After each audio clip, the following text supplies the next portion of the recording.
Did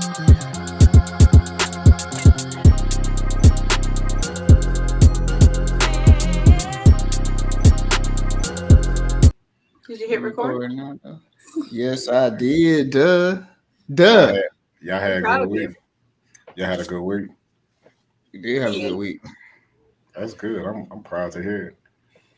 We Virtual did. was amazing. I planned some trips. Like I planned a mental health retreat. Where you going? Huh, for what? Your mental health retreat. I'm actually hosting it here in Dallas for about 12 ladies. Oh, it's a real thing. It's a real thing. Yeah. Oh, congratulations. I thought it was like a personal thing because Mike and I was going to hijack the plane and we was going with you. If we can't go, you can't. No, there's one in Jamaica that I really want to go to in Ocho Rios. It's like a spiritual one. I love it. I want to go. That sounds like a Mexican dish. What, Ocho Rios? What did you say? Am I lying? It's just me? All right, my bad, guys. I missed y'all, man. Y'all too, boy. We thought you got kidnapped, bro. Right. I did. That's crazy. I know where they be making hair at. They be needing that good hair. You know, you got that hair full of that Brazilian, boy. So look, we really wasn't supposed to talk about this, but since you brought it up, I'm gonna let the fans know. So we didn't record last week due to me. You know, it was all my fault. Mike did a great job of posting stuff on my Instagram as normal to make it seem like, you know, it was business as usual. But yeah, I got kidnapped. You know what I'm saying? The Tooth Fairy had enough. And it was like, nigga, you never lost that one tooth, and I need you to lose it. So, you know what I'm saying? She drugged me. You know, she opened up a cavity, and, you know, she tap danced all on my nerve. And here we are. You know, I almost didn't make it. You know what I'm saying? But as long as I got sweet Jesus, I don't need nobody else. You understand? Hallelujah. You play amen in the church? Hey man, hey, no, I'll bullshit aside, guys. It was me. I had a crazy ass toothache. I was sick at first, then I had a toothache. They had me curled up in the closet, like Anne Frank. That's gonna offend somebody. I didn't mean it like that. My fault. But like R. Kelly trapped in the closet. Nope, that's not good either. Not that one. Can't do it. I can't do that one. Monsters Inc. Yes. Is that what? All right. We're gonna cut timestamp. I don't know.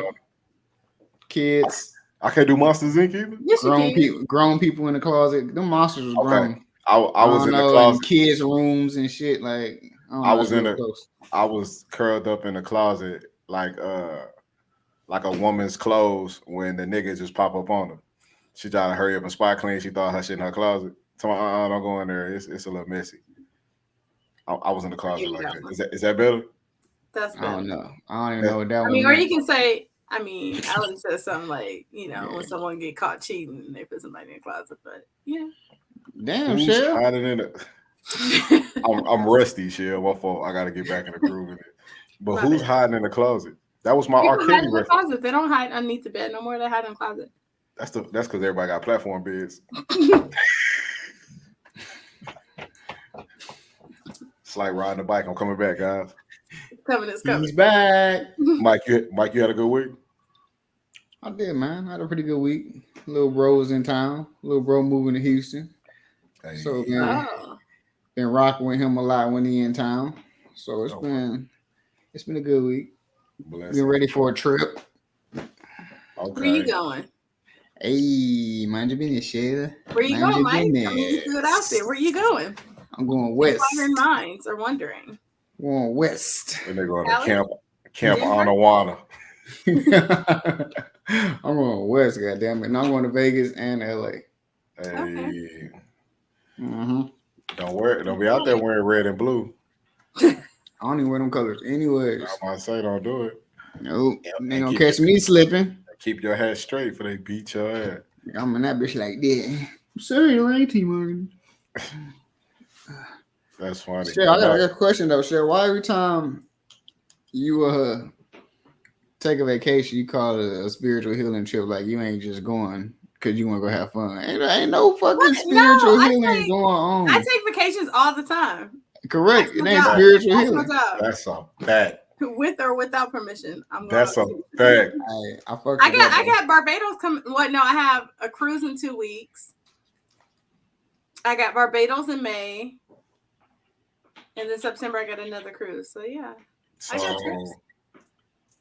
I'm about to watch the Titanic when you go on your cruise. And then when you go to Barbados, I'm going to go and give me a barbacoa taco with egg. And what other chip you get? You going to Jamaica? Cool. Jerk chicken pita. You get the point. You going to Hawaii? Sweet Hawaiian roll.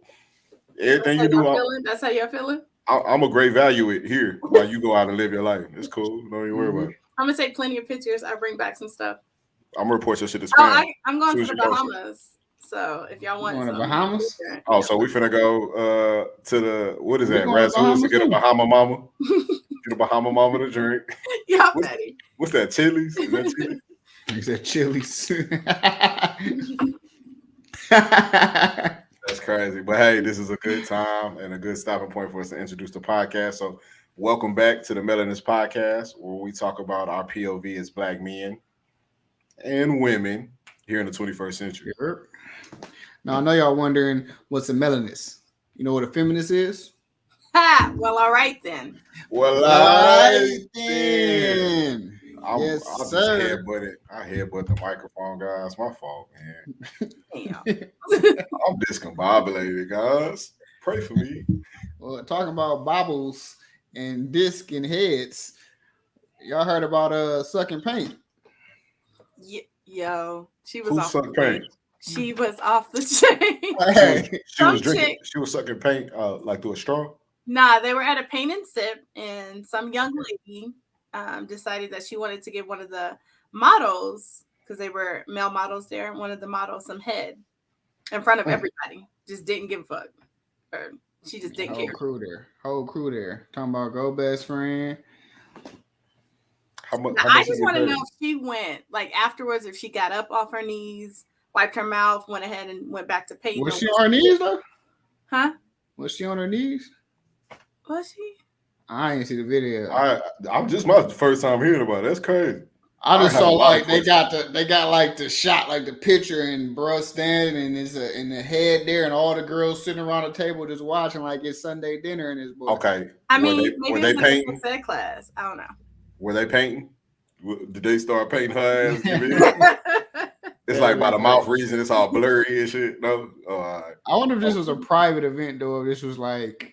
It was his private was out, wasn't it? Because it was the male model. So it was that because I know they have the new kind of sip and paint where they have the new male models now. So it's a different sip and paint that they have. But yeah. I'm glad you told me. Somebody invite me. We gotta have a talk. They got one in Dallas. Yeah, if you invite me to sip and paint, you go on my block list. Right? You go to the top of the list. There's one in many cities. Yeah, that's crazy. How you know? Mind your business, Mike. She's well traveled. Mind your business. Let me find out you well traveled. Let me find out you're gonna make shade room. If you make shade room, Cheryl, we on your ass all year. Not as something like that. So I'm not out there like that. No. Who's the terrible friend that put Shorty out there like that though? Somebody had to record it. Yeah. So who recorded? It was the friend that's her friend, but not her friend.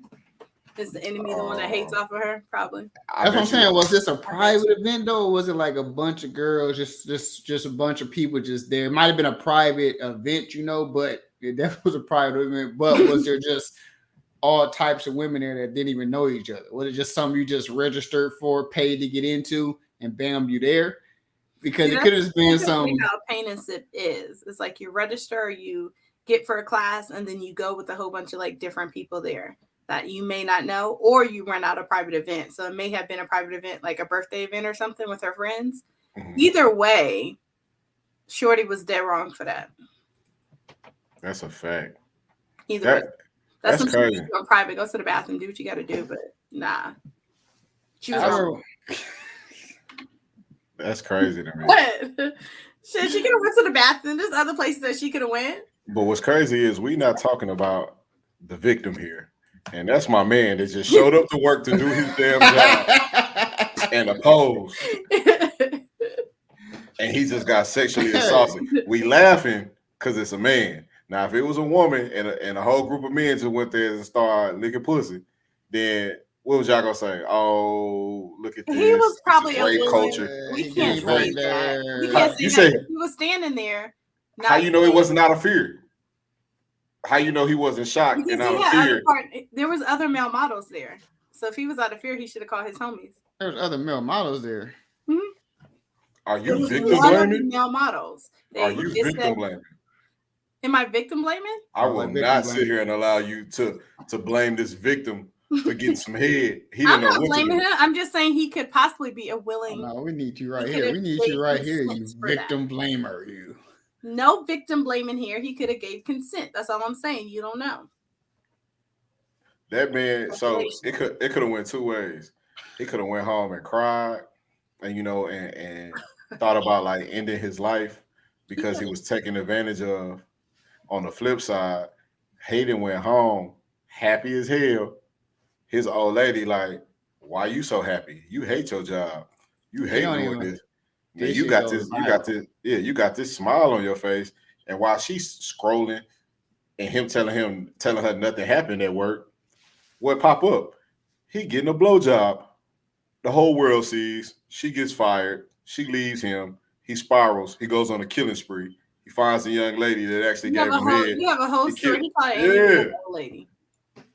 That man got an old lady. If a random woman just want to give you some head, you got somebody that care about you at home. Or what if he got traumas where he was taken advantage of as a kid, sexually assaulted as a kid. Yeah. And now these women, he was sexually assaulted by a woman when he was a kid. And now these group full of women are grabbing on him, and it brings back memories, and it puts him in that little child place of fear again. And he doesn't even know how to say no, because when he used to say no, he would get beat. Facts. Yes, that is all possible. Or locked in the closet. But are we making the young lady that was just trying to please the man? Are we making her out to be the bad guy? That's the problem with y'all. Ain't nobody asked you that. Mind your goddamn business. Like you have a whole story. So is that what we're doing? We're making that man didn't ask her that. He can't talk. That's in his guideline, in his job description to say shut the hell up and pose. So he and that bitch like this. She just walks over and just gives him head. Yeah, and what if the head was whack? Now he got to sit there and go through that shit. Yeah. Right, that's even worse. You got some whack head that you ain't want. You don't know what that woman got. Probably got some. She could have had. He didn't have a condom on either. No, he didn't. Ain't no way he was like, oh, let me get this condom on real quick. That's crazy. He got taken advantage of. He don't know what she had though. That's PR. That's straight PR. Pure rape. That's exactly what that is. And y'all out here condoning it. I'm disgusted. He was under the influence. And it was all filmed. Under the influence of money. I'm telling you. That was his job. Social media be on it. You can't even feel. He didn't sign consent for OnlyFans. He didn't sign up for that shit. And this is how y'all do that, black man. He black, right? I think he was black. I haven't saw the video. Is he black? Mike, I know you've seen it twice. Is he black? I ain't seen no video, ho. Twitter did go in, but Black Twitter be on it because they just went in on Nelly today too. Nelly Furtado? No. Nelly like down low. Nelly down low. You said he on the down low. Don't you? Why are you attacking black men today, shit? I did not come back after 2 weeks. I'm on it today. Now I'm down low. Anyway, the comment section of some of these attacked him because apparently he should have never put the video out. He wasn't well equipped enough to put the video out. So what, the video of black? What video? Nelly has a video that leaked of some girl giving him head. They calling it a sex tape. Okay. Mm-hmm. That apparently speculation is that he was sending it to his friends or whatever, and somehow he posted it instead. What friends? Like his homeboys or whatever, and somehow he posted it by mistake, and he apologized.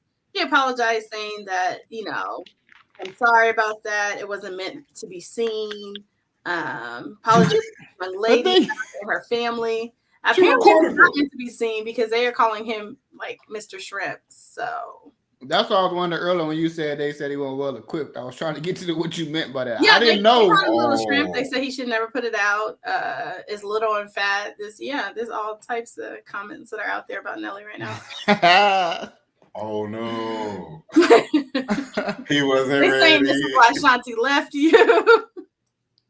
They petty right now. Like, okay, she ain't fuck with him. And most women, like, if you fuck her good, she might be mad, but she'll slide back through at least once or twice. Hey.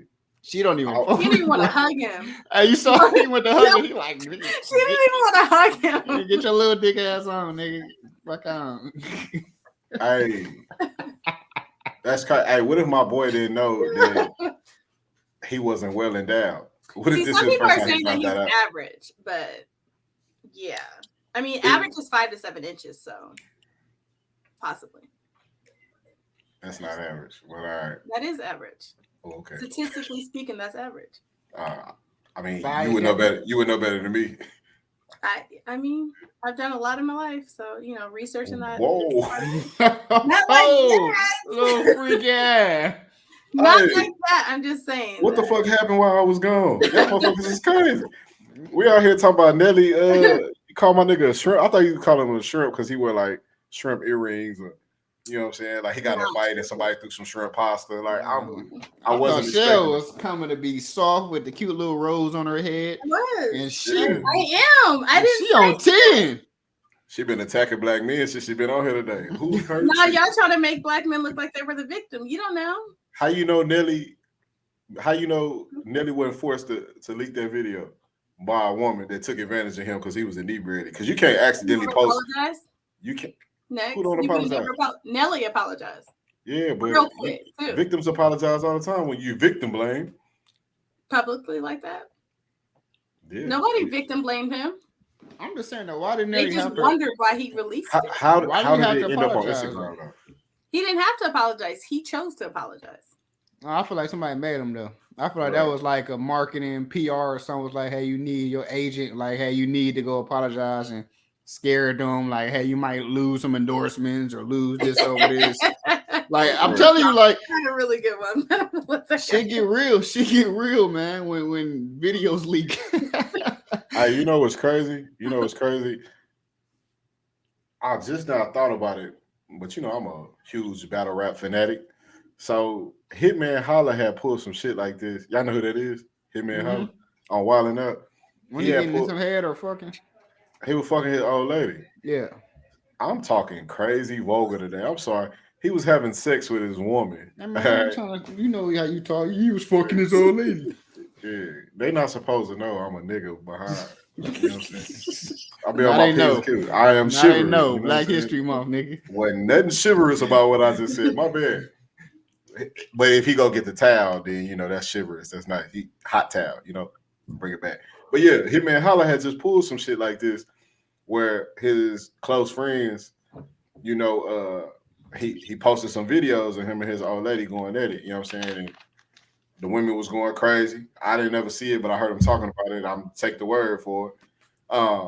But then I also heard of other women and men charging people to be in their close friends and then put the shit up like that. So is this Nelly thing that same scenario, or this was strictly an accident?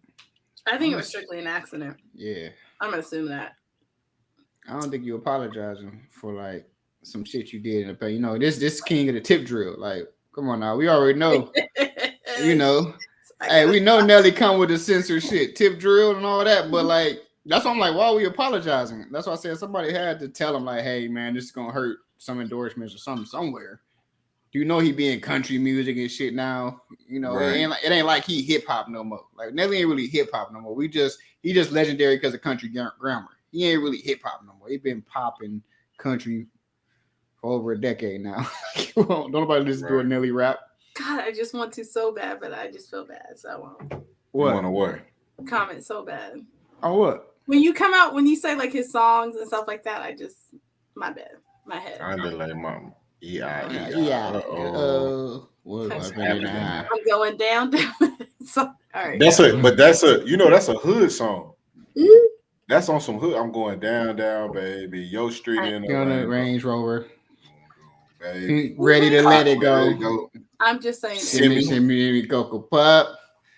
Listen to me now. I'm trying to think of the song. His song. Country Grammar was hard.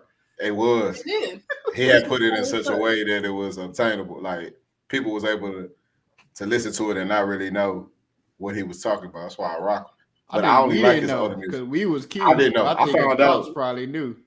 I feel like adults. I listened to it like 2 months ago, and I was like, "This nigga on some hood shit." You got to think because the girl was in the hood. Hood niggas was listening to that shit. That's a fact. Yeah. St. Louis was a murder cap too. Yeah, they knew what he was talking about. We didn't know. We were just kids loving the track. We loved it. We really did. Nelly legendary. That's what I'm saying. He ain't gonna take no heat. It's gonna fade off this week. I mean, it's Kanye do something to make up for this. We're not about to talk about Kanye. My boy is toxic. God. I think that's what I wanted to bring up. It was something else I wanted to bring up, and I think that's what it is.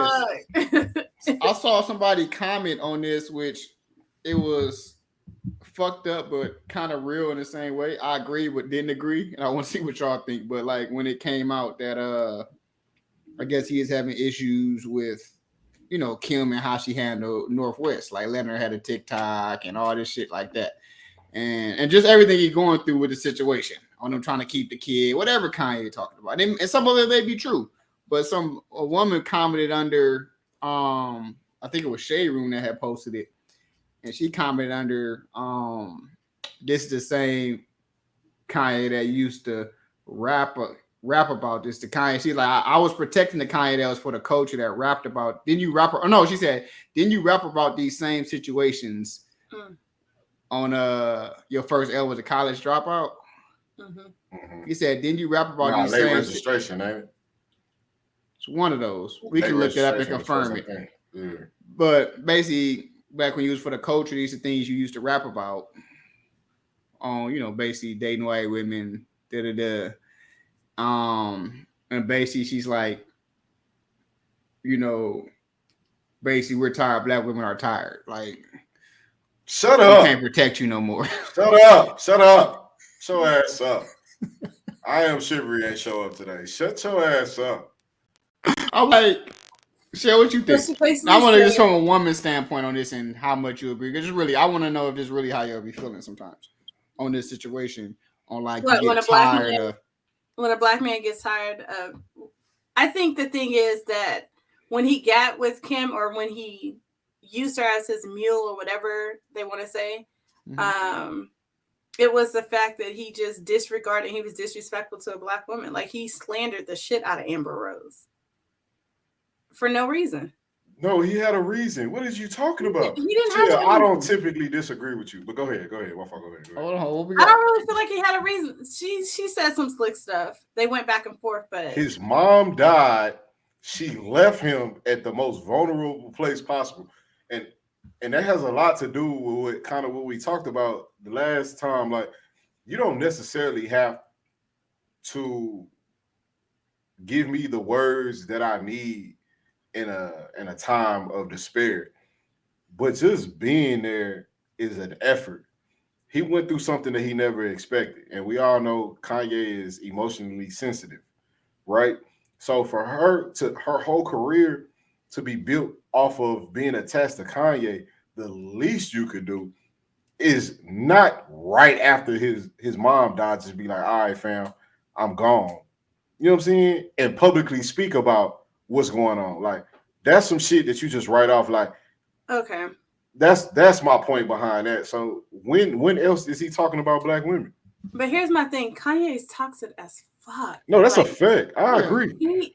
I'm not a fan. Done. Like, you just tired of it, and you just can't take it no more. I'm not saying it was the right timing for her to do that at all. That was some messed up stuff. You shouldn't do that to anybody. But sometimes, like, even Kim is like, enough is enough, man. Like, come on.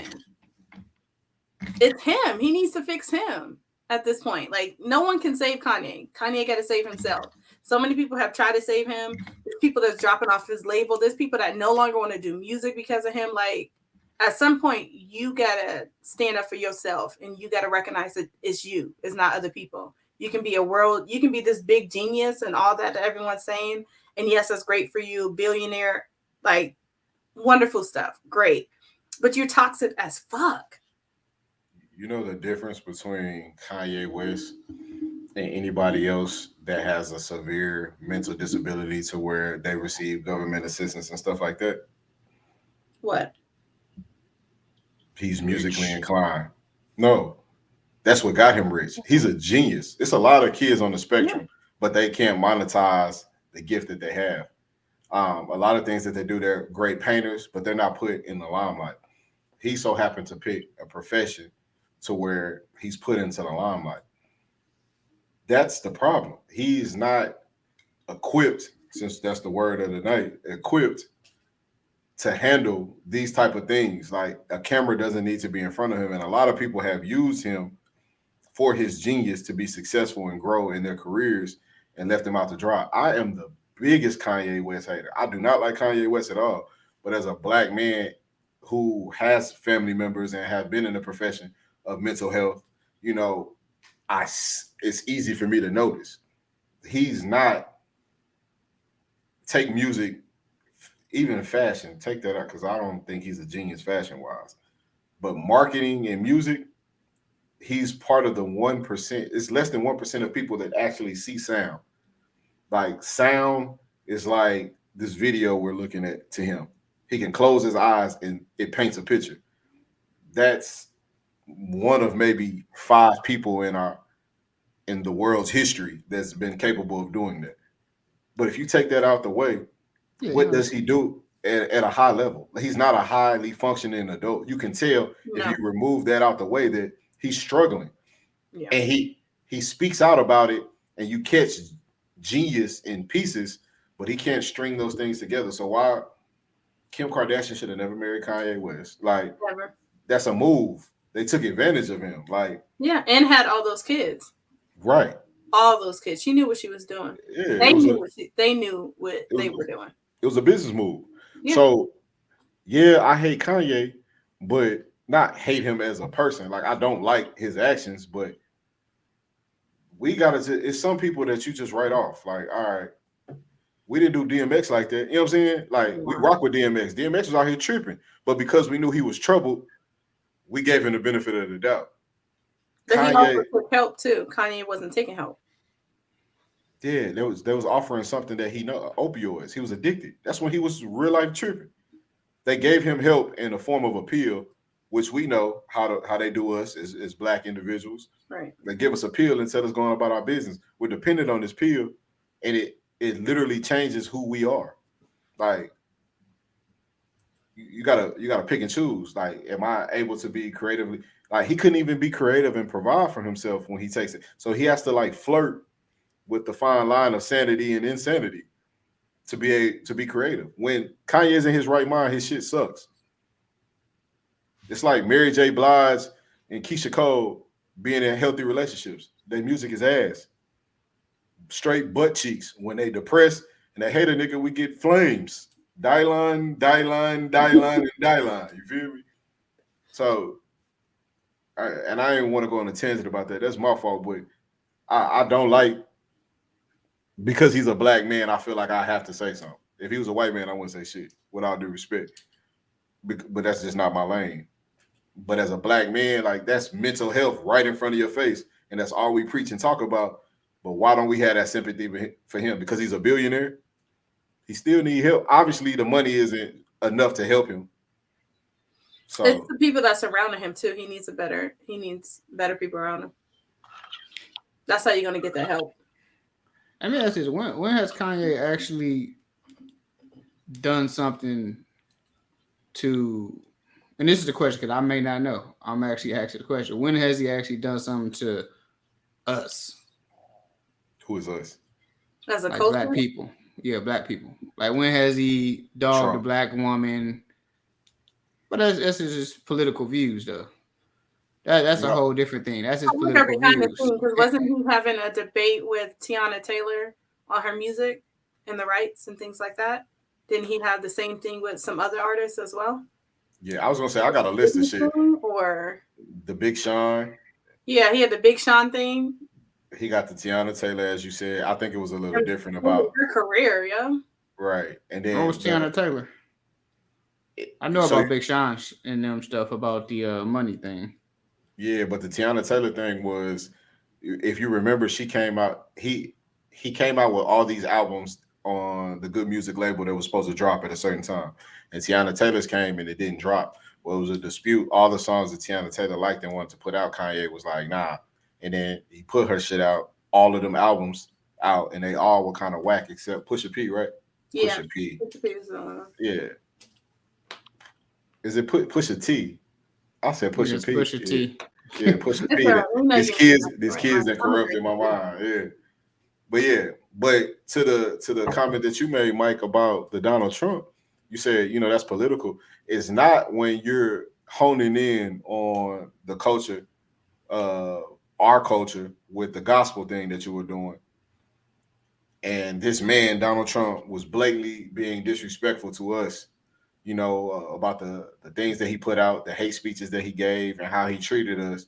So for you to go and stand and support that based off of what you really wanted to do is you want to be a martyr, you want to be successful as a designer and stuff like that. And that was your leverage that you thought you needed. I wasn't okay with that. Like, everybody has their opinion, but when you say, what have they done what has he done to our culture? That's something that I think goes at the top of everything as to how he moved in that scenario. Well, I don't know about the Trump thing. I'm still trying. I'm hearing you. I'm still trying to decipher some of the things you were saying about using the church and how that came back on Trump with the whole church part and doing gospel music. I was saying, go ahead. What you were saying? You said, are we what? I was saying how that connected with the whole church thing with him doing the gospel music. So he tapped in, he's visiting black churches, getting them to provide, like, people was tied to him as if he was God. He could have went and got a white choir. You know what I'm saying? Like, he tapped into that what's the word I'm looking for? You gotta forgive me. I'm still sluggish. But he tapped into that culture, like the black church culture, which is a thing. Hold on real quick. I don't know who microphone that is, but somebody bumping microphone in their background crazy. That might have been me for a second. Maybe. Oh, okay. But yeah, anyway, that situation, like, he really tapped into the culture. It's like if a white person, when Hillary Clinton and what's our president name? I done damn forgot. Biden was talking about, you're not black if you don't vote for me type thing. He was really going and beating the streets to all the things that, attracted a black audience and crowd. What is the number one thing that black people love? Jesus. You know what I'm saying? So Kanye manipulated the black church and the black culture to get what he wanted out of that situation. You think he manipulated? I don't feel like it was a manipulation thing, though. I guess I would have to see it more.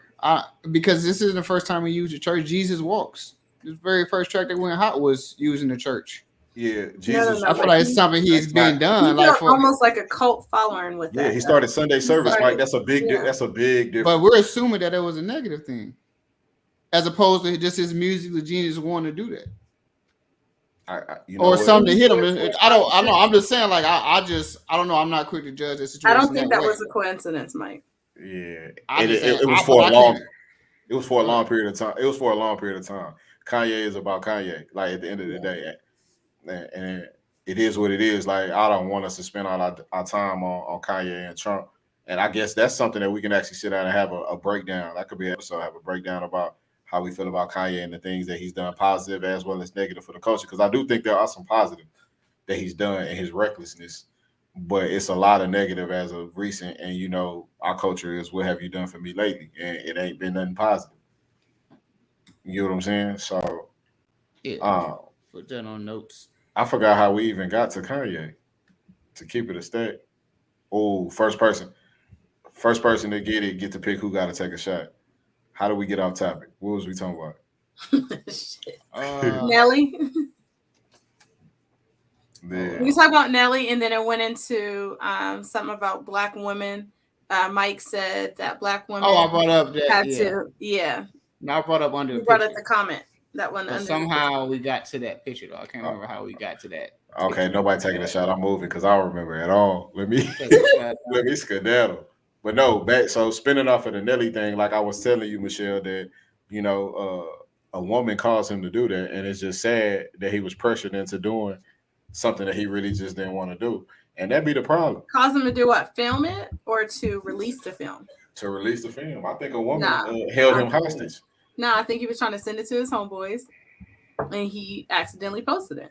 But that's Nelly. You get what I'm saying? Like, it's Nelly. He may have been. Nelly don't gotta send that to his homeboys. Just because he's a celebrity doesn't mean that he don't do simple stuff. Yeah. I agree with that. I ain't gonna lie. If Nelly did that in real life, he'll cornball, and it might just be based off of previous relationships that he had, like with Ashanti. Because I feel like Ashanti ruined Nelly. I'm putting this all on y'all. Didn't he date? Was it Chantel after? I don't know. Jackson? Yeah, Miss Jackson. Yeah, he was a boxer.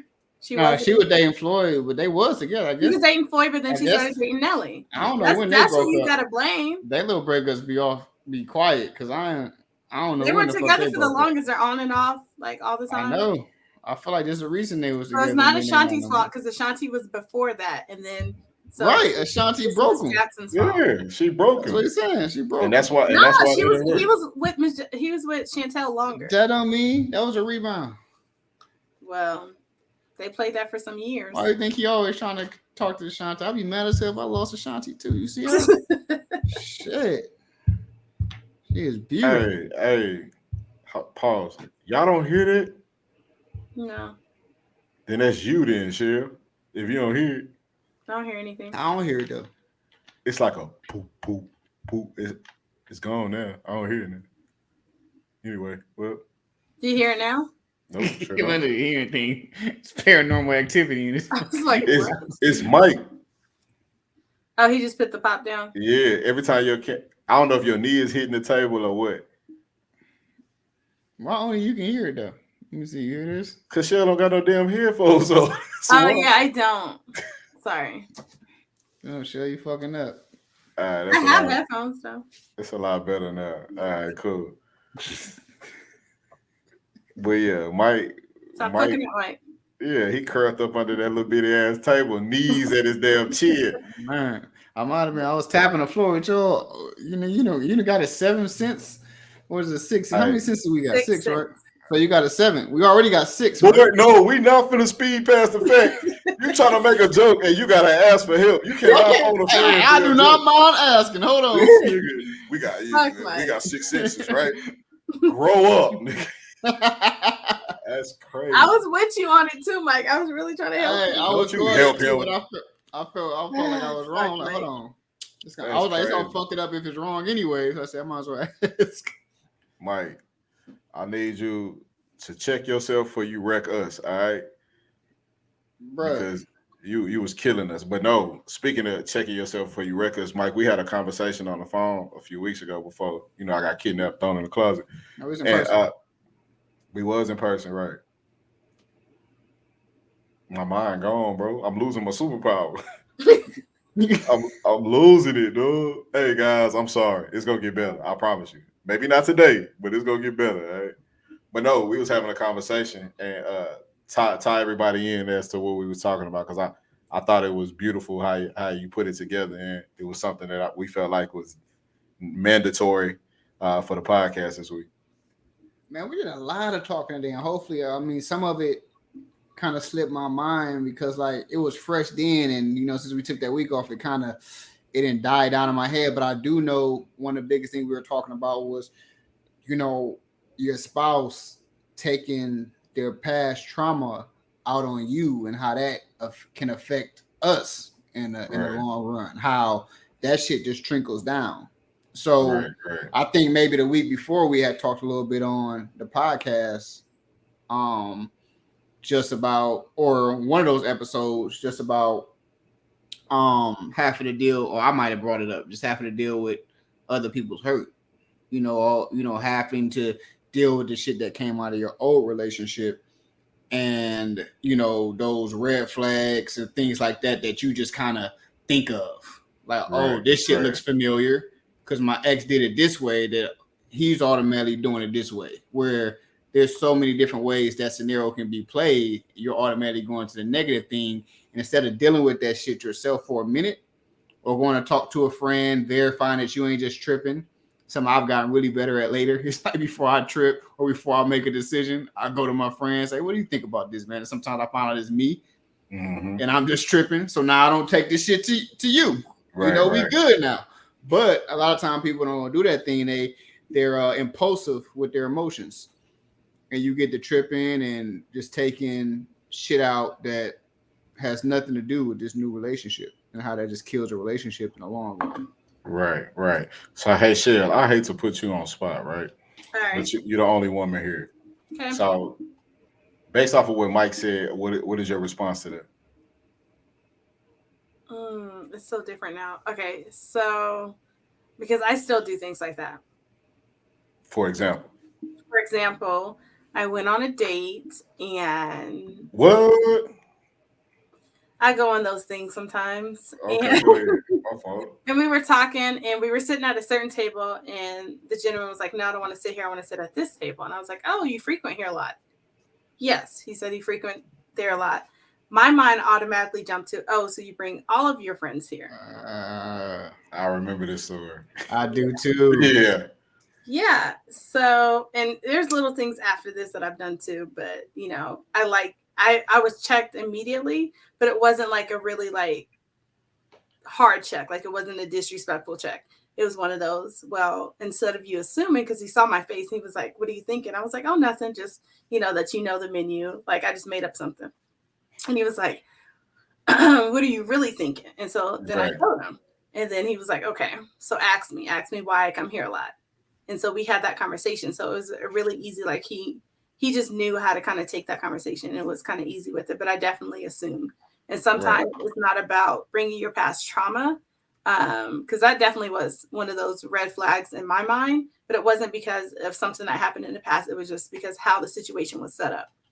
Right. But how the situation, like that's learned behavior. So how the situation was set up, it reminded you of something before. Because if it didn't remind you of something negative, you would have never went negative. So what negative took you to that place? Honestly, I don't know. Because I've never been in a situation where someone has taken me noticeably it was somewhere that they frequent. Later on down the line, I may have, figured that out, but not something like, I don't want to sit at this table because I always come here. I want to sit at this table. It wasn't something like that. Right. But what if it's not necessarily in that facet? Like, what if it's something completely different? You get what I'm saying? Like, what if it's just your trust in men that caused that situation? Like, not so granular. Hold on, Wes. Why are you blinking in and out at the bottom? I don't know. Okay, sorry. I don't know, buddy. Whatever room I'm calling from. Name that TV show. Why you sound like that now? Why you sound like that now? Oh, yeah, you better not. God damn, boy. Bro, I ain't gonna lie to y'all, guys. It's me. I'm terrible. My fault, guys. That sound was you? We know you're not together. Nah, the sound wasn't me. Don't try to put that on me. I'm about to say, yeah. Oh, you might. The whole time. Shall explain your traumas. My traumas? Yeah, because I feel like that comes from somewhere. I know you tried to run from it and say it wasn't a trauma. Do you feel like the shit you and your friends talk about? No. Like. So maybe, but a trauma doesn't mean necessarily this had to happen to you in that same. It's bad neither. What's the trauma mean if it's not bad? Some people have good traumas that remind you of certain things. Trauma can't go with positive, can it? Oh, my bad. I'm sorry. That's a memory, a lot. He said you could have had a good trauma with your toxic ass. Doesn't exist. I mean, I have good traumas. Like it could be a bad situation. It may be good. Good traumas is sex with a person you shouldn't be fucking with no more. That's a good trauma. about to say that. My boy. I was like, hey, the only type of trauma a woman have that's good is sex related. Ain't none of that. Nigga that slammed you against the wall, you got a slight concussion because he done choked you out. You just saw the light, but he let you go and then you came. Yes, my Lord. Yes, my Lord. You know what I'm saying? That's the only trauma. Lord Talking about Jesus. some good trauma. Right, That is right. called sex. You got some good penis. Get your names right. There's two different words. Yeah. But to tie it back into what you was talking about, Mike, like I honestly think that it was a great point that you made.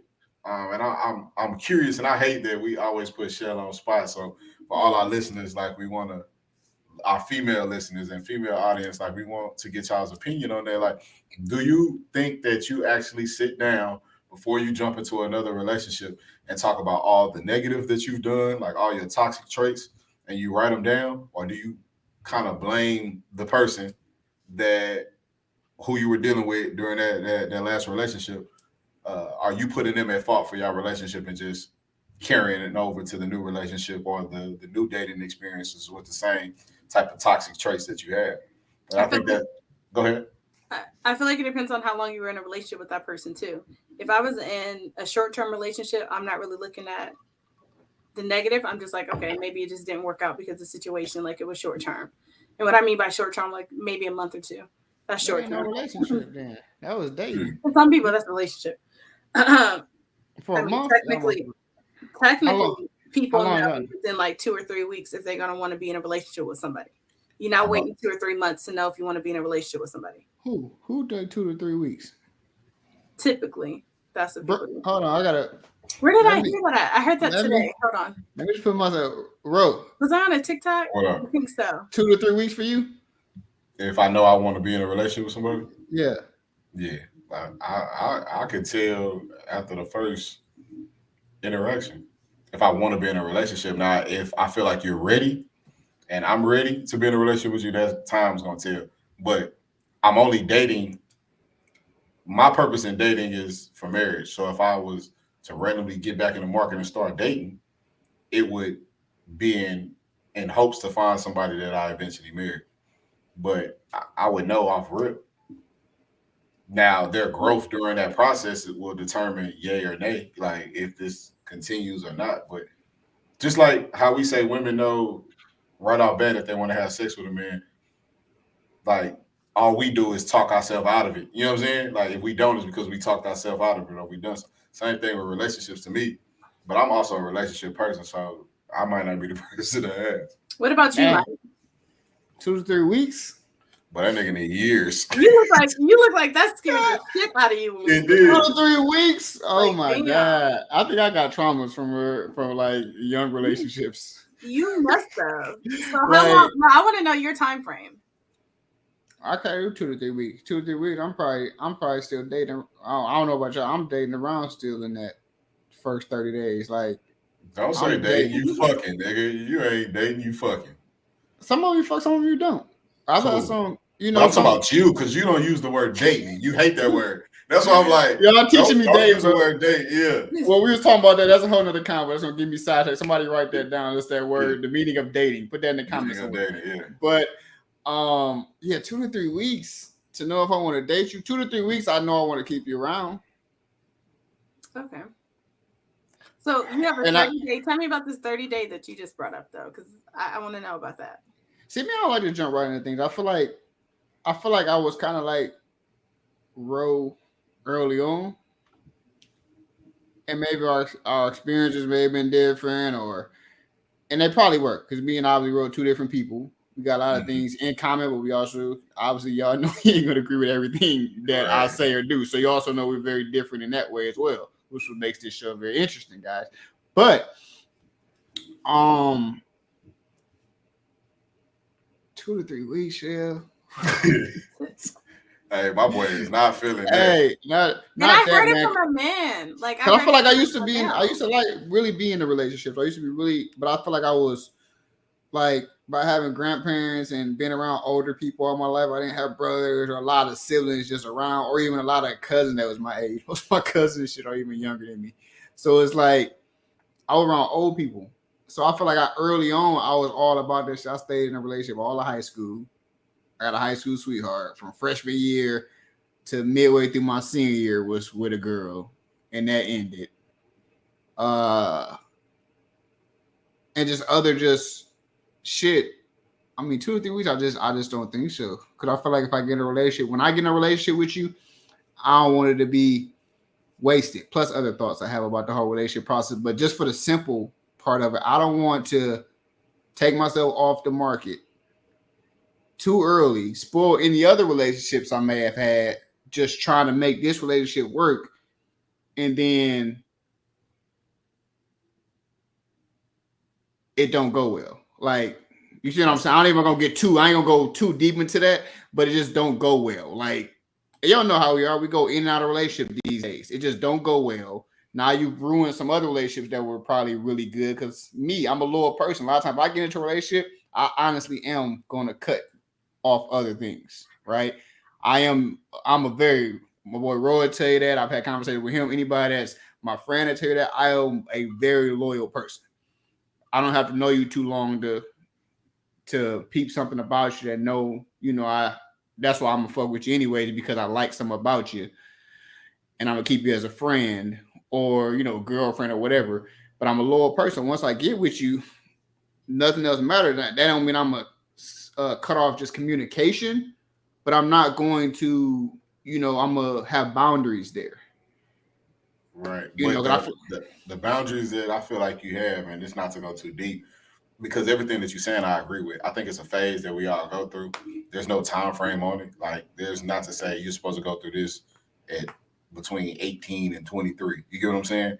Mm-hmm. Everything that you're saying, I went through. But it got to the point of my fears. I had become the one thing that I was afraid of. You get what I'm saying? Like, I was technically afraid of a woman doing me like that, not cutting off these other individuals because, she was just having an exit strategy. Because that might be her coping mechanism. But then I was doing the exact same thing. Like, I can't, it's not a do as I say, not as I do type of thing. Like, I have to exhibit the characteristics that I want to return. So I think that's just something that eventually, whenever it's your time, you grow out of. Or that's just who you are as a person. Like, and you pump faked initially. Like, initially, you was just doing what everybody else told you, but this is really who you are. Like, you might not be a person whose soul agrees with them being tied to one person. And we had that talk too. I think we had that. It's cool. This is bringing back some shit now that we're talking about. This is something we had too, and we'll dive into it as well. Keep that table. Shell, if you can remember that or notate some of those things Wes just said, but please. I think it also is my view and y'all know my view just on relationships. Like, I don't like to just say, hey, I'm woke and use that word. I feel like it's become a trend word, but I like to say, like, I've come hip to a lot of things in relationships as far as how people change, how people act within those things. And I understand, you gotta love someone the way they want to be loved and things like that. But it's like, I've come to a point where, like, I think most people are in relationships a lot of time for the wrong reasons. Facts. It's a fact. Trying to hide something, trying to run away from a feeling, rebound from an ex, like you trying to get over somebody else, and like too many people hurt people and damage people by jumping in relationships, and that goes back, check yourself before you wreck us. Like, you end up coming into a new relationship and destroying this other person. Like, it becomes a chain effect that we don't talk about. Like, it ain't just about you. They say hurt people hurt. That's why I say hurt people hurt people. And it's more than just your feelings being hurt. You literally change a person and they end up just taking that shit that you just did to them, and it becomes a snowball effect because that feeling you just gave them becomes somebody else's shit. Or, somebody ends up a very good person that's just grown, which I think some of us are in that stage of our life now. We just handle it. We know it's an issue. We know it's a thing. And you handle it. Then you go to the next thing. And I think that's why I don't do relationships. Because I got a little brother that does music, designs, and things like that. So he has a song. And the very first words of this song are so strong, man. I mean, I'm going back and forth about keeping this part in his song. It's so deep. Just the first few words of it, before it even starts. He says these words, and then it goes into a beat, and then he comes in later. But just the first saying says so much. It says, "I don't want your love. I want the real you or your honesty." That's a fact. Hey, when I heard that, the first like 6 seconds, I said, "Oh, I don't care who made this. I'm tuned in. Like, I want to hear what you." That's one of the realest statements that you can confine into the small amount of words that he did, because I think that's true. But on the flip side to that, Mike, I don't think everybody is ready for that. It's a lot of men, it's a lot of women that say they want the truth, they want the honesty, but they really don't. Mhm. And every relationship, current to old, that I've been in, I have been brutally honest, and I've learned to tailor it to where it's palatable. But everybody swear they want a man that's honest until you get a nigga that's honest, like that tell you good, bad, or indifferent. Like, But maybe they Even- want that, they're just not ready for that. but that's my point. Correct. You're That's the asking for point, yeah.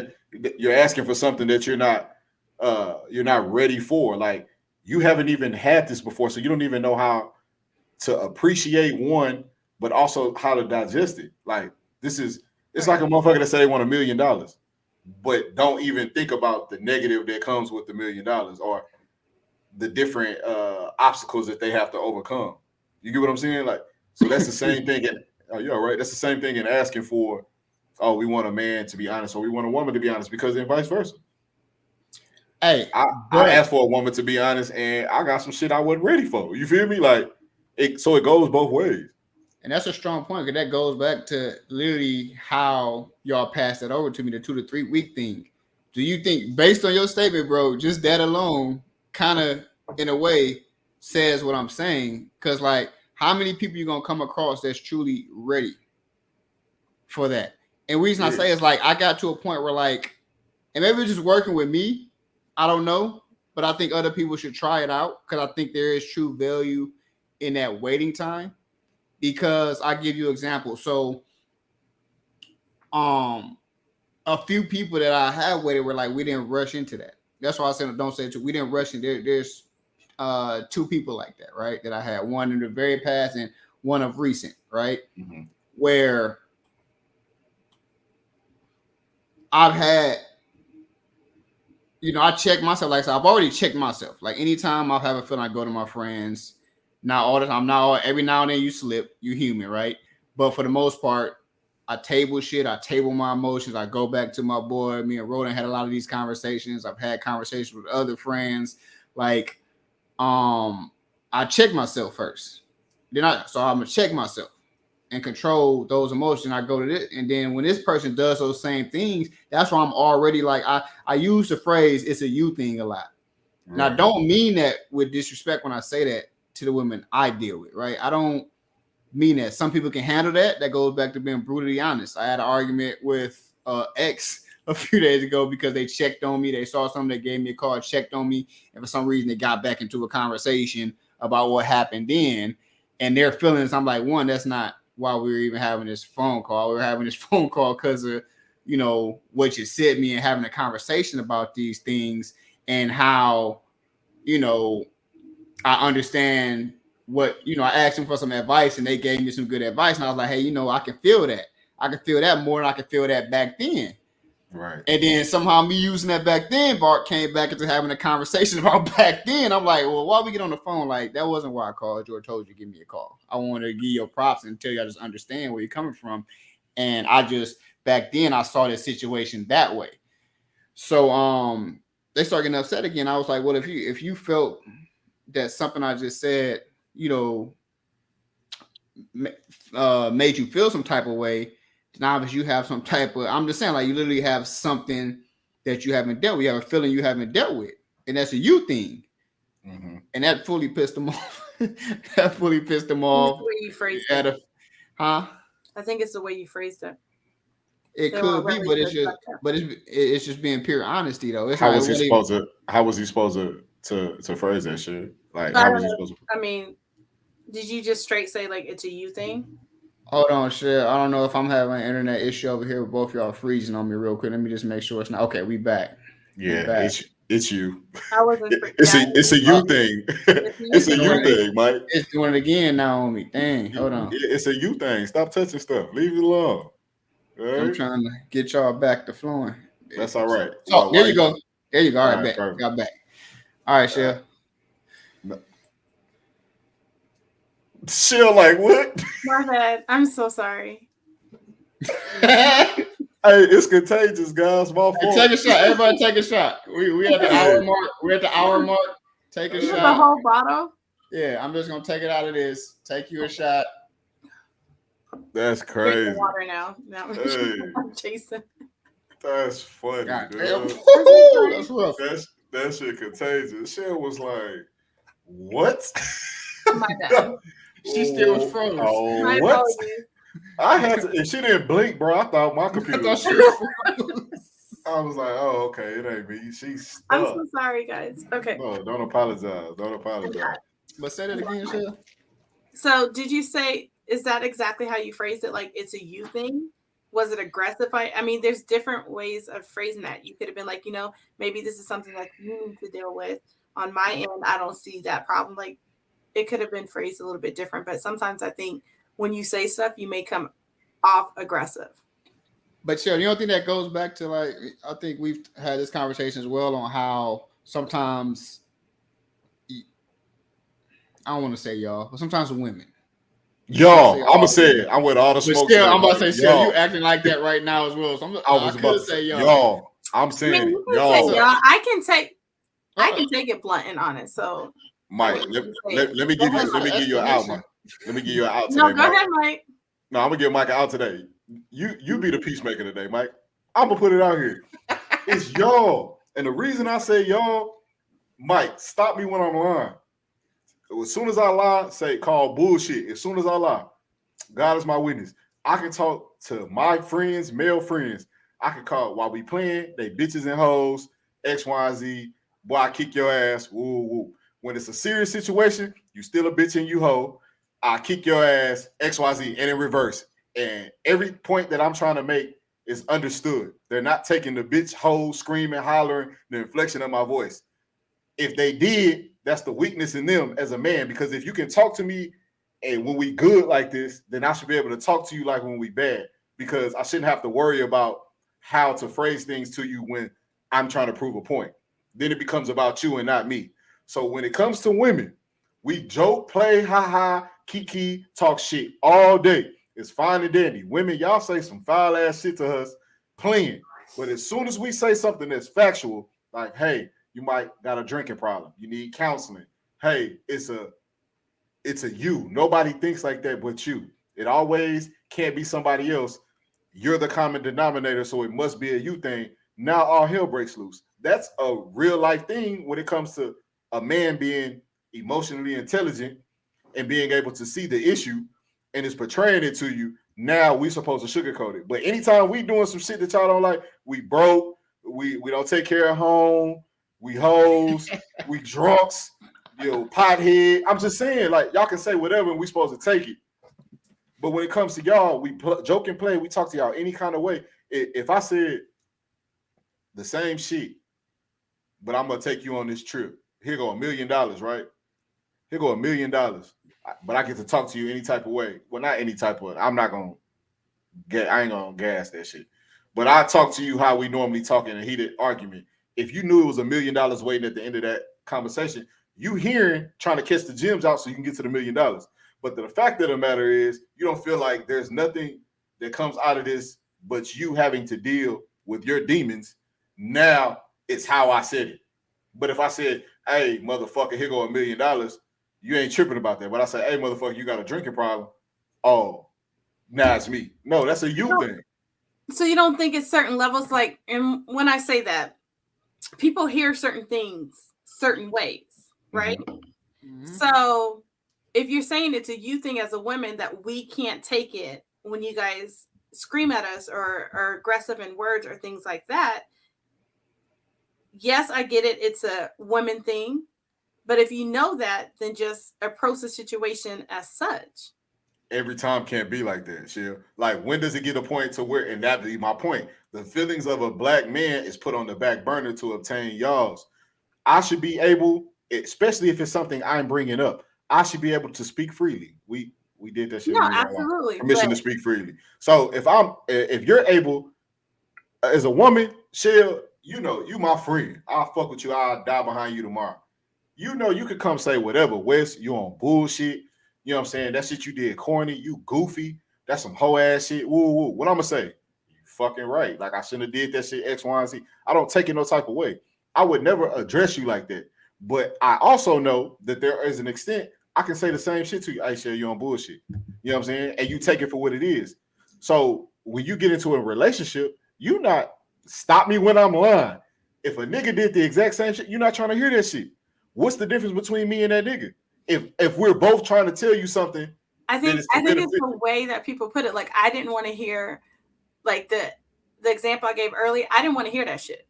I really didn't want to hear that from him. But I accepted it because of the way that he said it and the way that he played it. Does that make sense? Like, it just... Did y'all being in public help? No. No. I had a lot to... I wasn't going to say it, Mike. Not at all. Well, let's say this. It's not that I would ask for food in public, but I would simply walk away. Well, that's the I point. didn't have to accept that. That was our first date, so I didn't have to accept that at all. I could have got up and walked away. But I chose not to accept it. But that goes back to, like, I still get up and walk away. I don't care about being in public at all. And I was gonna say that it also had to do with it was your first date, so it wasn't really nothing to lose. But let's say this was your boyfriend.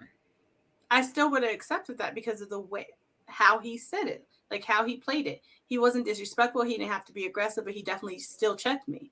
Because it wasn't something that he was passionate about in the moment. You get what I'm saying?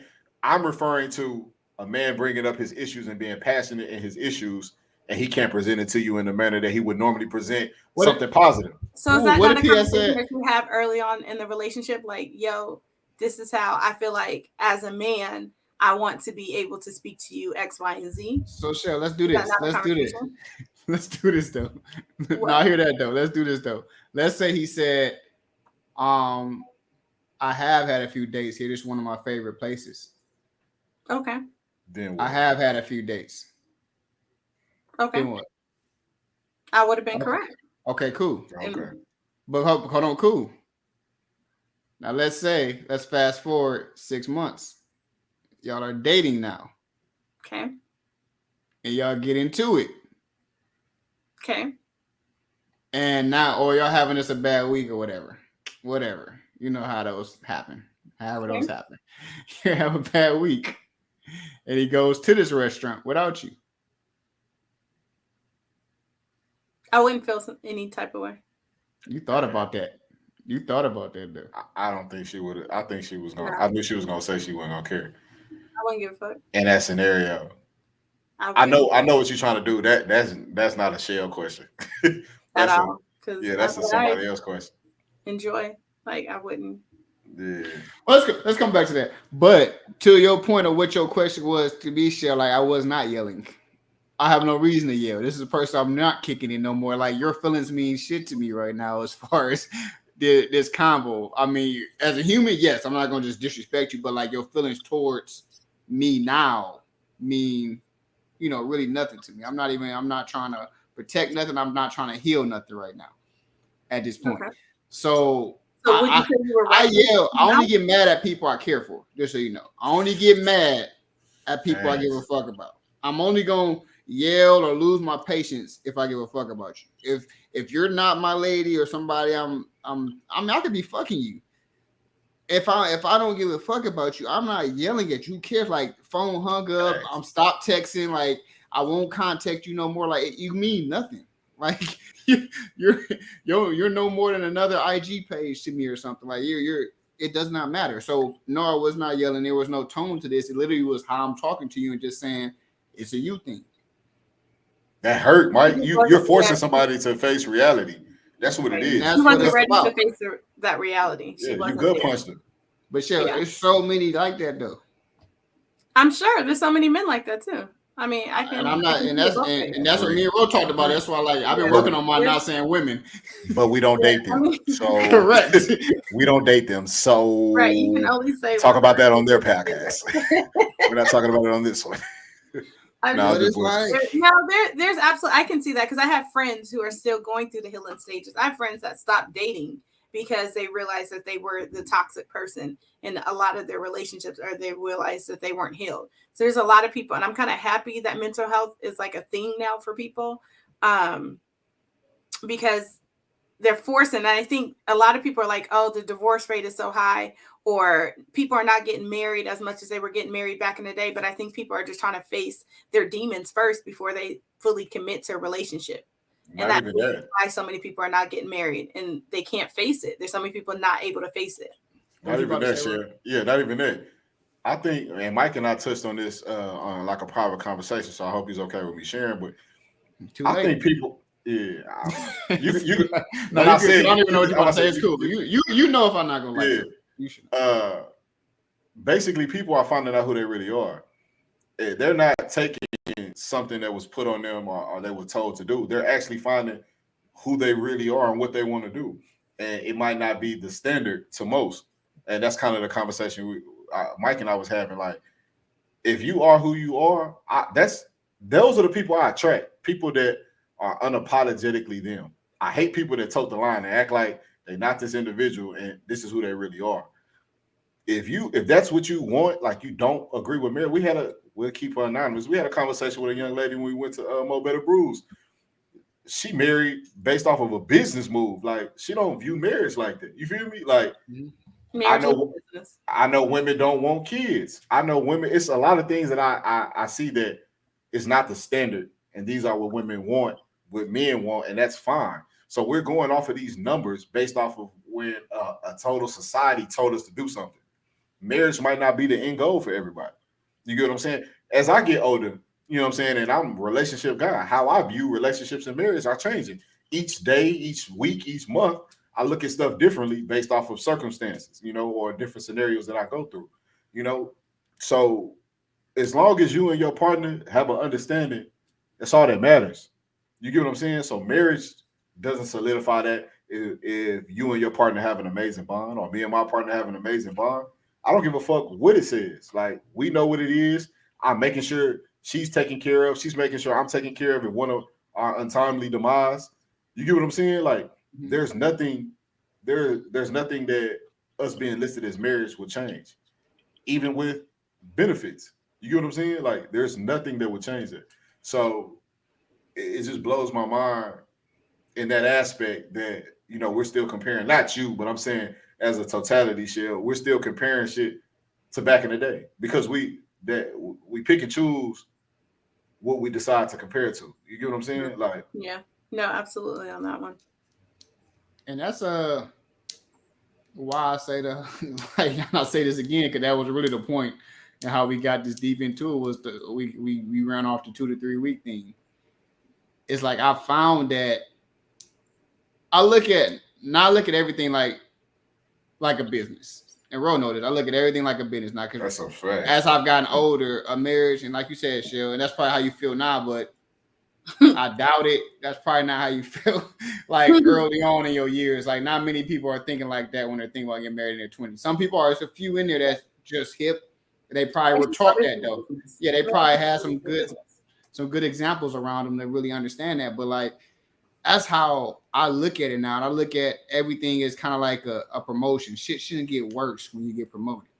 Like, when I make you my girlfriend, I shouldn't start having more headaches.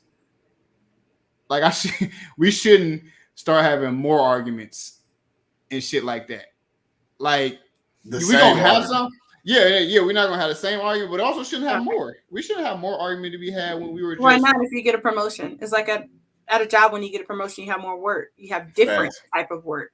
So then now you have different type of issues. Correct, but to me, you get into a relationship, we probably not out the gate and start a relationship living together, which that also becomes another promotion, right? The whole living together thing. So while you're not living together, it really shouldn't be,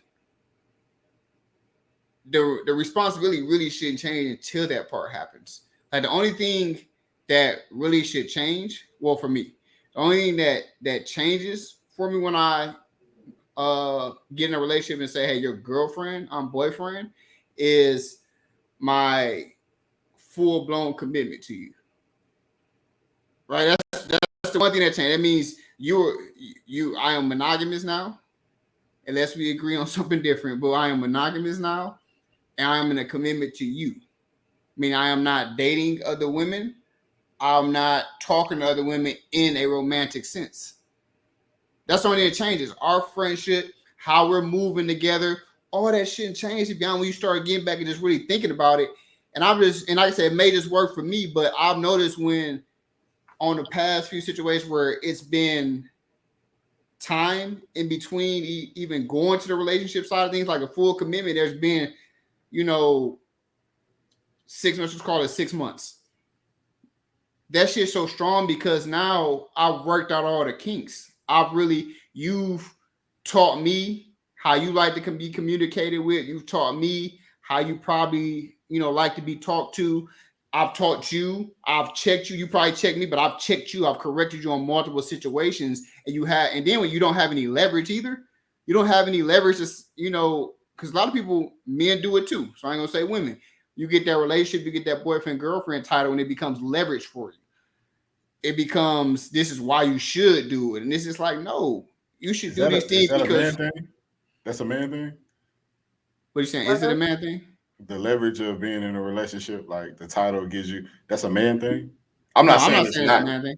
I know you said both men and women. I was like, I've never heard of a man doing that, but maybe. Yeah, I think most women do that, and I have to agree with that one. I think, but that's how I agree. But I'm working on it, not just no. I'll tell you, I went to shit today. This is my once a month. I got you. Okay, I'm working on not generalizing, guys. Y'all know me from past episodes. Y'all know how I can get. I'm working on that. I'm proud. Even though I might feel you can say it's a woman thing. You feel it's a woman thing. I do think it's more women because I don't have friends that act like that. But y'all, I've never heard it. And I've always had this situation with women that have friends that just told me stories about women. So for me, it is, but I don't want to just, because I hit that and share you coming out. Well, men do that too. So, but anyways, like it becomes leverage for you personally for women. Like when I deal with women, it becomes leverage. So when I take that leverage away, you can't use that. You can't call me a shit person as if I made some type of guarantees to you and tricked you into the relationship, because we are not a monogamous relationship. I am not full blown committed to you yet. Yes, we're dating. Yes, we're still figuring each other out. And now, and what I've noticed, y'all, just to be honest, like it becomes, you almost build a friendship in it. You almost truly build a friendship in it first, where you trust each other. You let those walls naturally come down. Naturally. Because a lot of times your wall's not fully down when you first get in a relationship. If you're doing this shit after a month, you jump in a relationship after a month, and let's say you're coming from a traumatic situation. You come from a bad ex-girlfriend or bad ex-boyfriend. You're thinking that... But you're saying it should take at least 6 months, is what you're saying? I'm gonna say 3 to 6. Ain't no time. 6 is long for me. Ain't even no time frame, but I'm gonna say 3 to 6. I'm gonna say a minimum 3 months. So you never found someone where you genuinely connect with that person. You have that bond and you had that friendship, and you still waited 3 to 6 months. And we still waited and didn't rush, because you still end up finding things out. Like no matter how a person plays, man, ain't no way. Come on, but now, when you get in a relationship, you're still finding out things too, though. Yeah, but I'm telling you, Shell, if you just date somebody for 6 months and don't make any, trust me, like, and this just come from me, like y'all got shit that y'all good at and y'all teach me, but this is an area I've gotten truly good at, and it hasn't caused me any hell. The ones that don't make it, they just don't make it. The ones that stick around, we truly have a great relationship, because guess what, Shell? I've checked you in a lot of situations where you've tried to do little shit like, oh, why ain't answering your phone, and I'll say, hey, well, I was busy, and then I'll start to see those traumas come out. It's no matter how you try to hide that shit, those traumas are going to come out. Once sex gets involved, you start getting a little bit more attached. And it happened to men. Sometimes men get pussy whipped, get laid on them, and now they tripping. So you're allowed to see those things, and I'm allowed to check. If I like you, I'm gonna check you, and I'm gonna check you in a way. I know people hate that word check, but I don't mean this in a disrespectful way. This is the only way I can put it. I check you on your behaviors, and let you know that you basically like, hey, I respect you, which is why I talk to you. Let me tell you something. The only reason I'm even having this conversation with you is because I respect you and I like you. But Right. we don't need to go there. Well, like, one, we're not together. We're not But together. but I was with you. But the whole together thing, again, it go back to understanding. When you dealing with somebody and you're emotionally attached, like there's never really. I'm willing to bet it's probably less than 1% of people that actually have feelings for each other at the exact same time. Mm-hmm. All of that to say that there's going to be somebody that's lagging in the feeling. Somebody got to drop the bomb first, right? Mm-hmm. So with that being said, how do you put a time frame on that? Like you can't. Like somebody sees something in you. It's like I don't say you don't have kids, Mike, but let's just say your little brother, right? Your youngest brother. You see so much in him, right? Mm-hmm. And maybe he's not ready to understand the messages and things you're trying to teach, but you see so much potential in him. And when he's fucking up, it pisses you off. And he looking at you like, damn, why my brother tripping? Like, why he acting like that? And it might shun him away. And it might take him years to understand, like, hey, he was really looking out for me. He really cares. Same thing in a relationship. Like, because you have a insight on how you want to be loved, and maybe you're more mature in your relationship emotionally. Like, you can't tell that person that their feelings for you aren't strong, and just because y'all don't have a title, that they can't want to request these things. I mean, again, you said boundaries, but emotions do change. Like, so it's time to recalibrate. Like, let's meet up a month. Like, we've been dating for 2 weeks. Let's talk about where we at. All right, 2 weeks later, a month later, let's talk about where we at and how you feel, and recalibrate. So that way, I'm not walking thinking everything Gucci, and you really feel away, but you feel like because you don't have a title, you can't express yourself, so you acting out. That's pushing you further away. It could be something that small, and that could be your soulmate, but because the opportunity is not there. Go ahead. No, good point. Good point. I'm glad you brought that up. But all that still can happen in that time span we're talking. You should still be having those type of conversations. You should still be having those. You still recalibrating in a way. Me checking you is recalibrating. Like, hey, I don't look, agree. but listen, bro. Like, what was I about to say?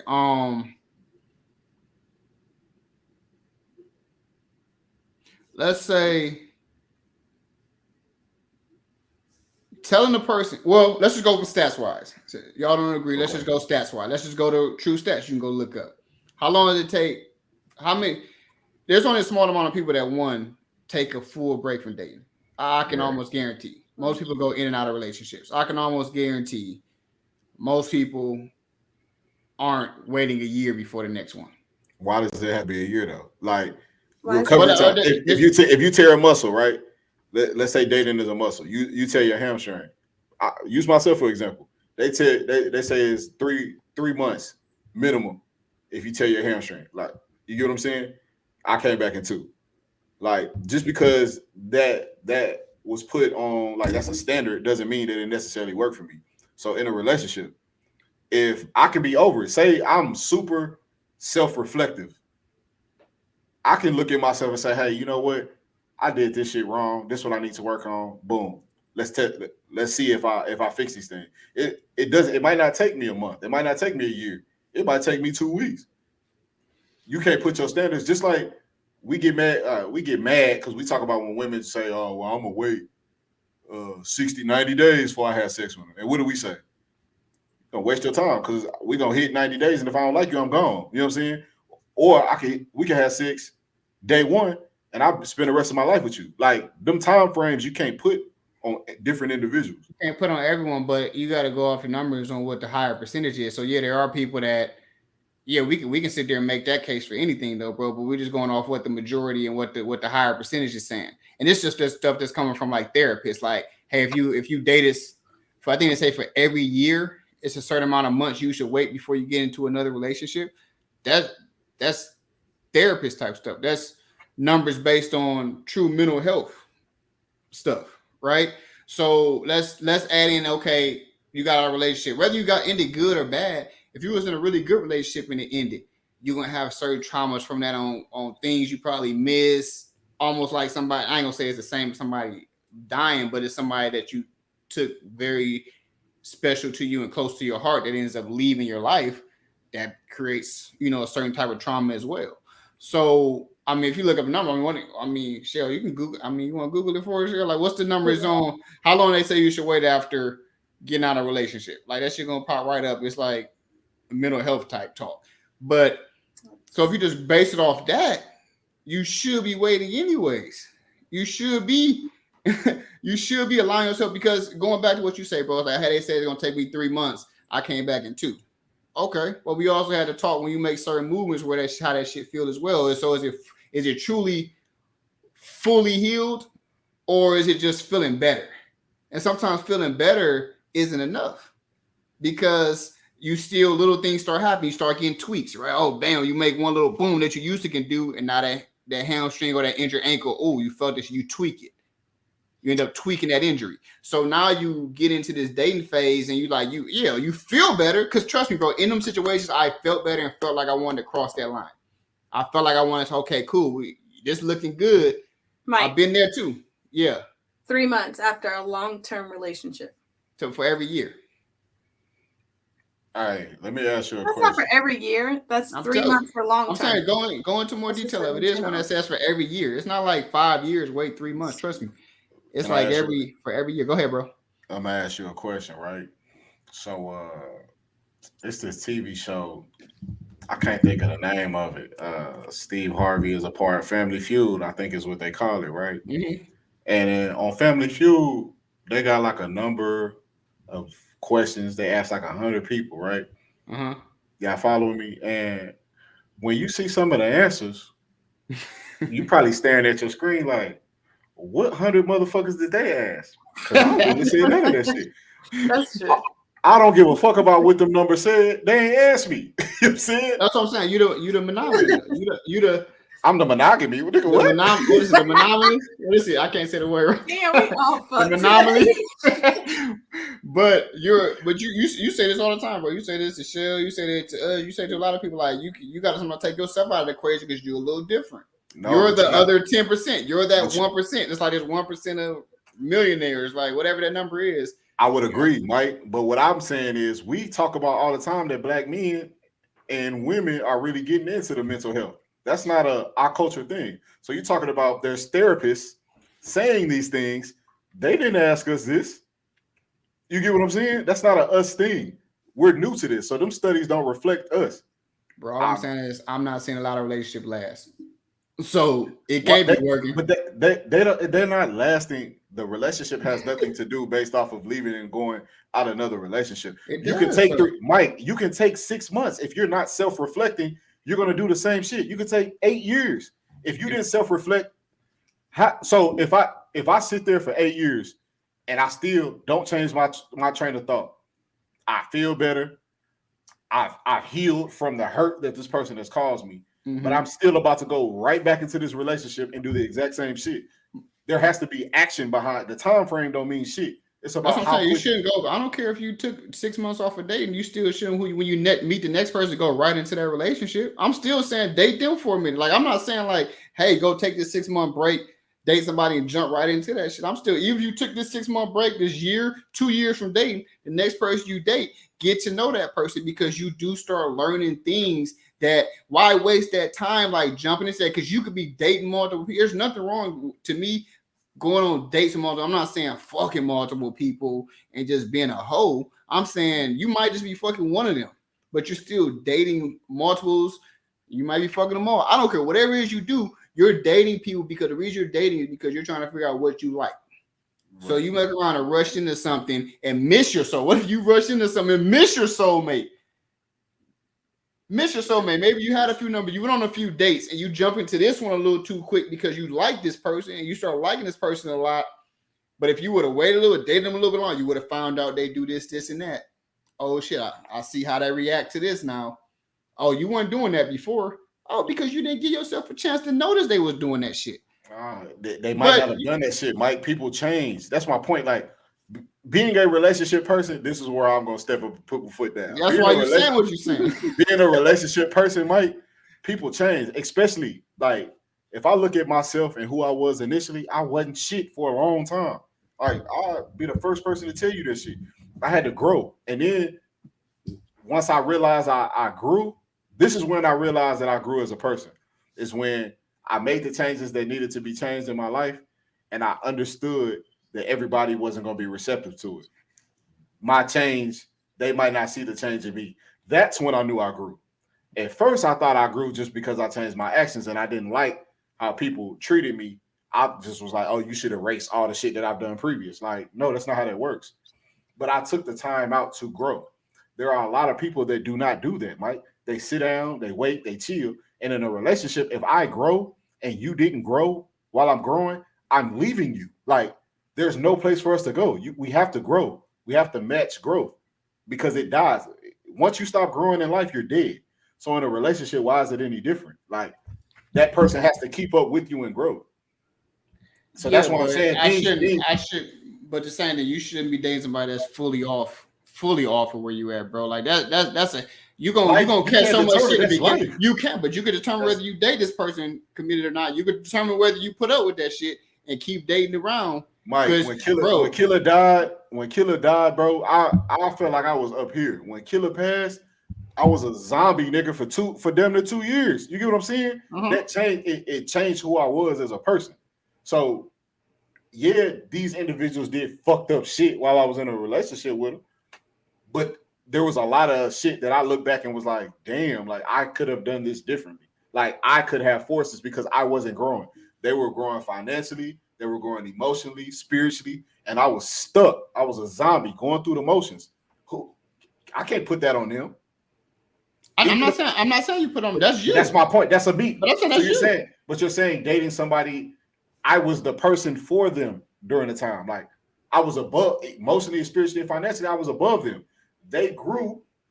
We grew together, and I hit a plateau, and I just stayed there too long because of circumstance. That's my point.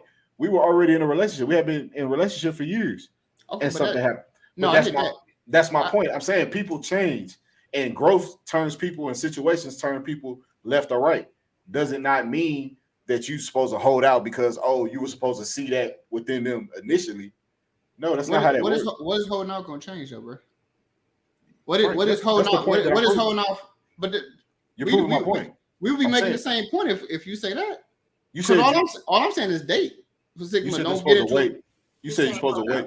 Yeah, I'm saying wait before you get into a full-blown committed or monogamous relationship and just see how that turns out. I'm just saying, hey, what has been working for me? And I've seen the changes. I'm just going on personal experience at this point. And like you said, it's everything not for everybody. That's cool. Right. I'm just throwing some I'm challenging you. But I'm challenging you in that aspect, Mike. What if your relationships, you talking about you seen some change, you're not in any of those relationships. So what if the problem was you? We talk about all the time about your growth and who you are and being reflective of who you are now. So how do you know that they grew and you were the one plateaued? You were demanding something and you didn't grow. Well, I said one is a recent, so that one ain't lost. The one before was just we just weren't living in the same place. So there was something, that was missing. They ended up moving. We ended up just living in different states. I ended up going to my thing. So like that, the location, its timing wasn't right for that situation, right? So it was something kind of stopping that. With the one of more recent, it's like I've seen so many great change. I've seen this person admit in areas that hey, they were wrong, and it like that.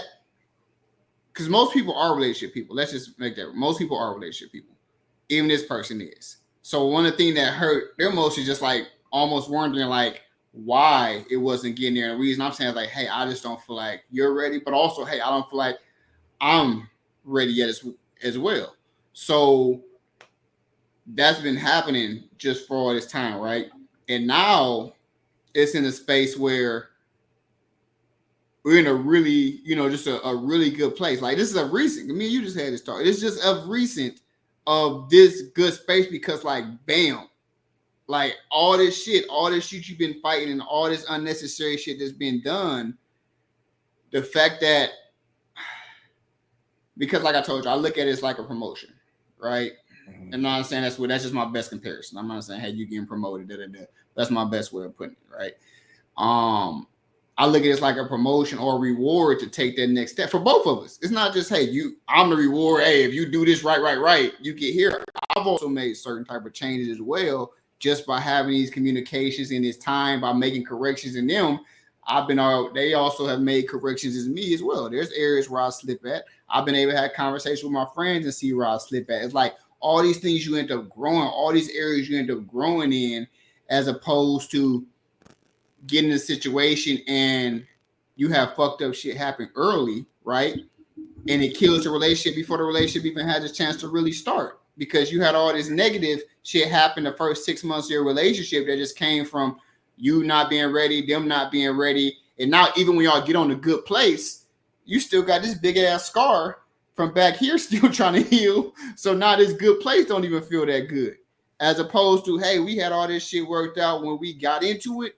We knew this was supposed to happen. Like I said, in those 3 to 6 months, you date around, you're gonna have this person you know you like, right? But then you're gonna be dating and you might find somebody else you kind of like. And then you might like them just as much. And then something happens that boosts one of these people just for you're like, okay, yeah, I know this is right, because it is, because all it took was this little situation, blah, blah, blah, right? So I just think, man, time is a big deal, especially if you're going through trauma, and a lot of us are. Right, but that's contradictory to what I'm real big on semantics.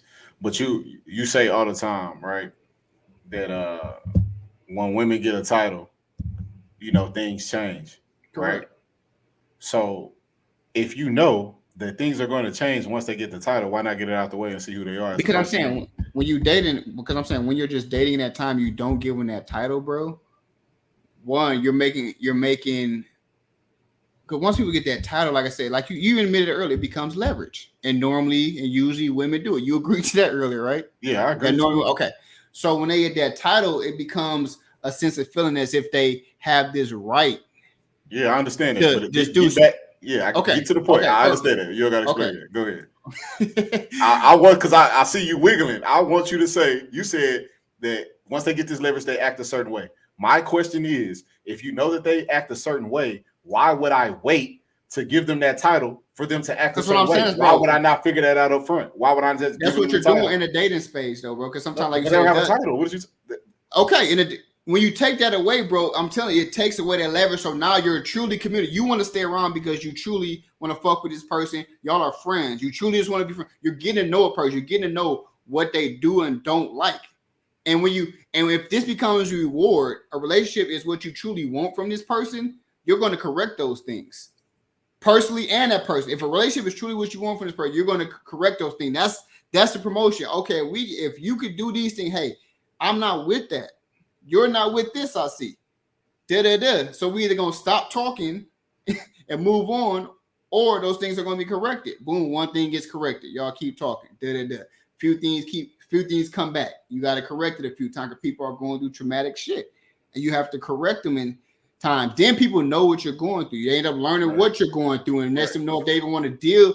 Do I want to deal with that, or do I want to waste the time? You get into a point where you jump right in. Most people feel like they have to stay now because they with this person. I get comfortable. I get safe. A lot of people do. Maybe not us. I know now in today's life, but I'm guilty of standing some shit because it was just comfortable and things like that just in the past. I might jack with the moonwalk.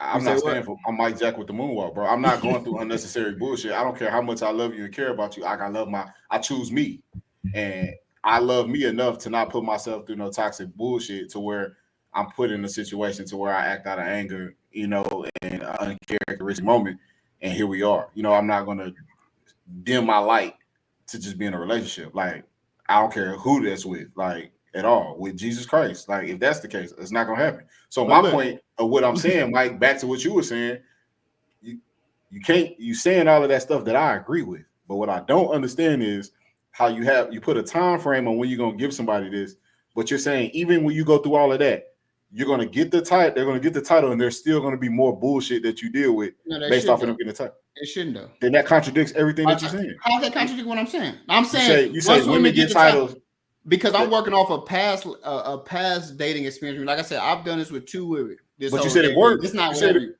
It has those 2 times. I said the one time, the first time, the only reason it didn't become a relationship because of the living situation. Right.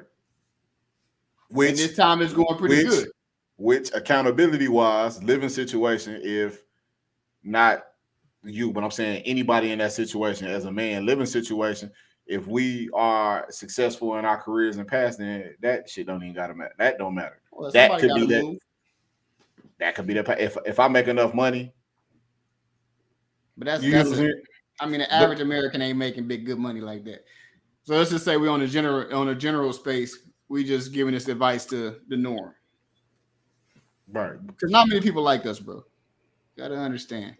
Like, even mentality wise. You feel me? I feel that. And that's why, like, even you disagree in a way, because also, like you said earlier, you were kind of like, hey, like me, I'm moonwalking out of here. Mm-hmm. So imagine how, well, Shell, you can speak. I don't know. How that affects the woman emotionally. You let them go or break up with them because they're acting this way or whatever. I don't know how you would explain that, bro, because we ain't going into detail of why you moonwalking, right? But whatever reason you got the fuck on is probably because, you know, they were acting crazy or something like that, or maybe they cheated or did something dumb. No, just quick, like the trauma. Right, not even that. Like, I'm not gonna have the same conversation over and over and over and over. I understand things are supposed to. It takes time to change a bad habit, but if it's consistent and we're having the same conversation and there's no new solutions, like once I've ran out of solutions, my thing is to leave. Like, let me leave before I hate you and it go left. Because one, like Mike said earlier, I don't argue with women. If I argue with you, I love your dirty draws. I don't like real shit. I really don't argue. If you've ever seen me argue with a woman, what is it? I was in a relationship. Like, I really cared. You're not gonna see me argue with a woman. The worst you're gonna see is I'm gonna get into it. A woman gonna get to talking crazy. She gonna take it to an extreme length. And what I'm gonna say, I'll beat your daddy up. Like, where your brother at? Like, I'm not bullshitting. Like, I don't want to talk to you anymore. Like, even if I get into it with a random woman outside with the dude, Merry Christmas, I was kind to her. I'm trying to talk to the man because you're automatically gonna take my passion for what I'm saying as aggression. Now I'm wrong. So let's just get that out the way because we talked about this in the beginning of the show. I'm not saying nothing wrong. You just don't like my tone, you know. And because it's something that you don't agree with, my tone is an issue. Let me talk to this man. You know what I'm saying? And if he get out of line and we have anything, we can get to it. Like, it is what it is. But all of that to say, like, I'm not arguing with a woman about something that I've asked multiple times to be changed and nothing's happening. Let me just remove myself. That's it. Like, that's all I'm saying about that situation. Right. No, I feel that for sure. But Shell, I'm sorry, he asked your question. Go ahead. What's your question, Mike? How you feel? Let's say this. What's up? Are you more likely to hate someone that you truly cared about and they broke up with you, or hate someone,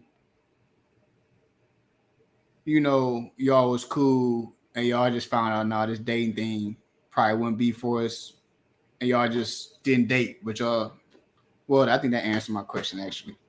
Right. I was trying to ask, but I just realized that would be the answer anyway. So I was trying to make it a way where it showed what I'm saying, but I think I just said it. Period. But you would probably more likely talk to me if, let's say, you was kicking it for a minute. We just like, man, like, boom. We've been trying, but it's like, man, we keep disagreeing on this. We just can't get on the same page. Hey, you know, good luck. We'll probably be some type of cool. No, right? You wouldn't hate me. You wouldn't dislike me. I wouldn't hate is such a strong word. I would probably dislike that person because I feel like they wasted my time. If it's something that, like, for me, I'm big on time, so don't waste my time. If we are talking for 6 months or so long, like, that's just a long time. I'm asking 2 or 3 months into it. What the fuck is this? Like, I'm not going to continue to do this without. And you're going to fuck up a good thing. And you're going to ask a question, though. And yeah, I'm going to be able to tell you. See, me, I'm going to be able to tell you. Are you going to be ready for that answer, though? Yeah, I'm gonna be able to Absolutely. tell you. Because I But I'm want to saying know if this is going to be wasting my time or if there's a future. If there's no future, then why are we doing this? let's go 2 to 3. Okay, let's work this out. It's 2 to 3 months in. Okay. You know, you got your traumas. You doing a little even from the first date thing. Me and Rose on your ass about that. Oh, you're here a lot? Why? What I makes you come couldn't believe she here? said that to me. Shit. And he hit you with that. So that Okay. is a traumatic experience. I don't know what it's from. It's from something. It may not be the same scenario, but it's from something. So Facts. that's just one sign there. Boom. Let's say it don't happen for another few days. You good. Let's say we get about a month in. You do something similar again because 9 out of 10 you are. You're gonna do something else that comes from a traumatic past, a feeling. Boom. I correct you on it. And this dude seemed like, based on how he handled the first situation, he may be a pretty smart dude, or very aware of himself, very patient, understands what he wanted. The fact that he was able to calmly just boom. But some people would have been like, why you asking Patience. that? Yeah, Patience boom. is key. He patience. And we talked about that word. I think I sent you that word, bro. But it's like, oh no, it was the post I made on our page. But yeah, he check you. Okay. Because what he did that first day, that was a check. Yeah, It absolutely. was just okay, perfect. So make sure you understood it. He checked your No, I ass in a said that. I very said he good, checked me in a very professional calm way. manner, not disrespectful. Perfect. I did say that. Second time around, it's gonna happen again, probably about a month in. Usually, Okay. what happens, you get a little bit more comfortable. You like him now, and usually, what happens with, I'm just gonna say, with women, is the more emotionally attached you get, the more, with me, let me just say with me, because y'all might not agree.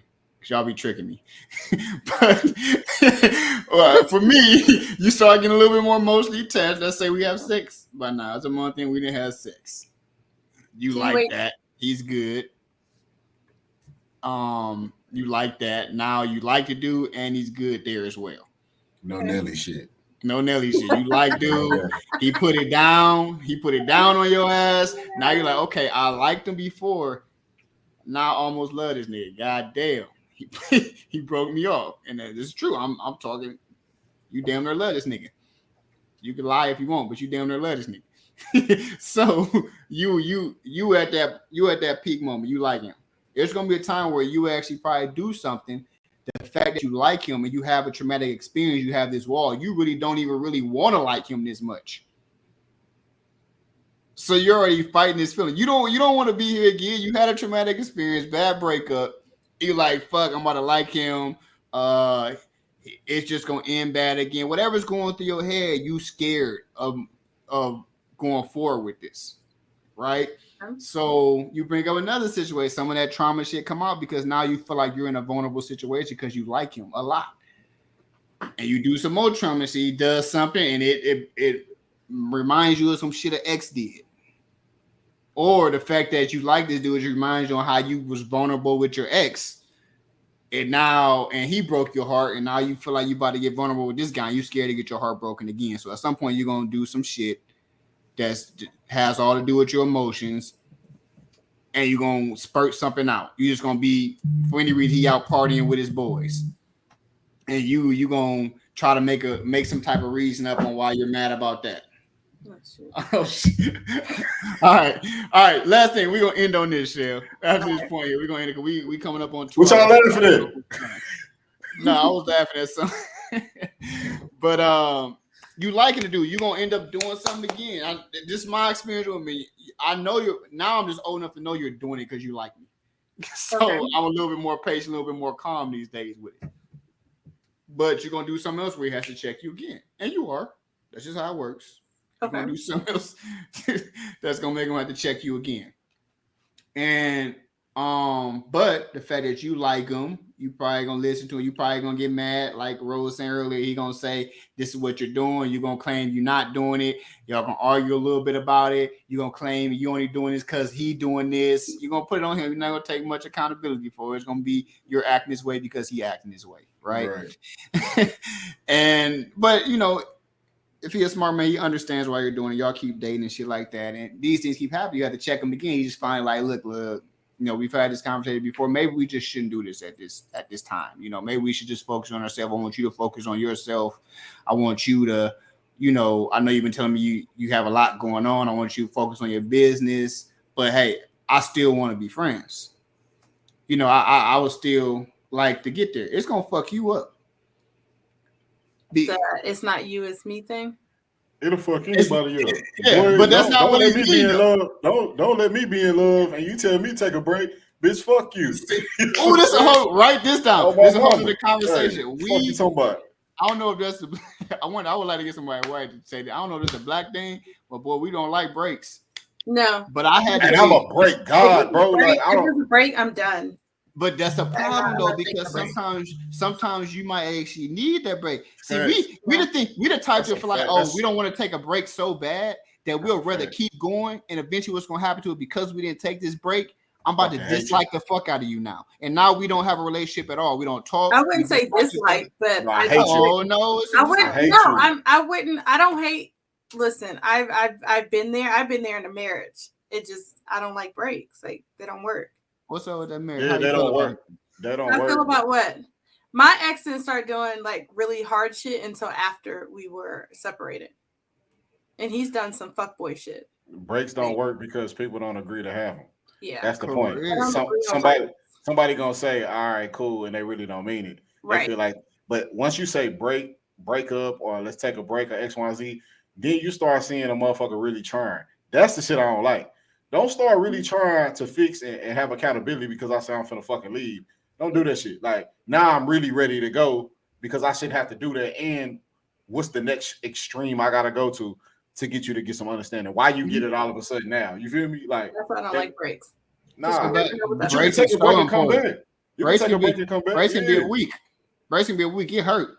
I experiment this as well. It's like, hey, I have to have you go think about it because what's going to happen? Guess what happened after that? Came back and kind of understood and saw their fault in it. You said, while we talking, you're not going to see it. It's going to be an argument. Our communication is going to be an argument. You can take a break from an argument. Why do you have to go to the extreme of taking a break from a relationship? And where did Ro go? We got to take a break from the relationship. I don't know. I don't know where I went. Oh, no. At least we can hear you. Hey, that's funny as hell. Oh, maybe shit on the tablet. Maybe you can hear him. Yeah, my shit said, hey, well, with that being said, guys. We just have the voice of Wesley Robinson at this point. But this is your conscience. This is your conscience.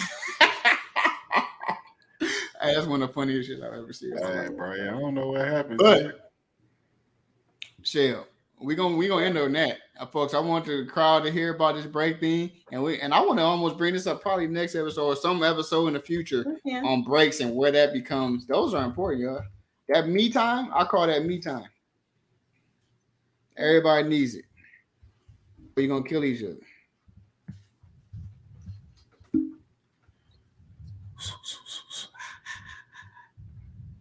But I appreciate y'all checking in today again. Welcome to the Malenist Pocast. Hey, I'm being a child. You can't see me. You gonna hear me, goddamn. Hey, that's kind of cool though. I was like, what is that sound? Am I tripping? Okay, I'm sorry, Wes. What's your favorite scary movie, Sydney? Sydney. Hey, you did that good, boy. You might have some voiceover game on you. I'm trying, bro. Hey. I only know that one in the ginger. Do you know the muffin? Bro, that's it. That's all I know. But that's a wrap on today's show. You know, we talked about, again, don't forget to check yourself before you wreck that person. Yeah, moral of the story, shut your ass up. All right. We're not going back to that one. We didn't drop that episode. Yeah, dropped that. I think it was a sound issue. I think it was sound. Like, boy, I am shivery ain't shit, little black bitch. Little black midget. I can clip it, but it was a sound thing. The sound was bad. I didn't really want to mess with it. It was a very bad sound. But I think it was a few areas we could save just to have some fun with. So we might throw some surprise clips out since we took a week off. Y'all ain't really seen no clips in a while. We might have to throw out some little, we just gonna call them our bloopers. Yeah, shut your ass up. Yeah, shut your ass up. I had some great bloopers in that one. Yeah, you do got some. I don't even think we posted that one yet either. I ain't posted none of them. We got some shit for y'all. It's cool. Yeah, so what Mike was trying to say, ladies, is shut up. All right, shut your ass up. Also, now they can't see you. You just This ain't West. This ain't Rose. This ain't I Am Sugar. This is Evil Twin. Fuck. This is Evil Twin. Fuck boy.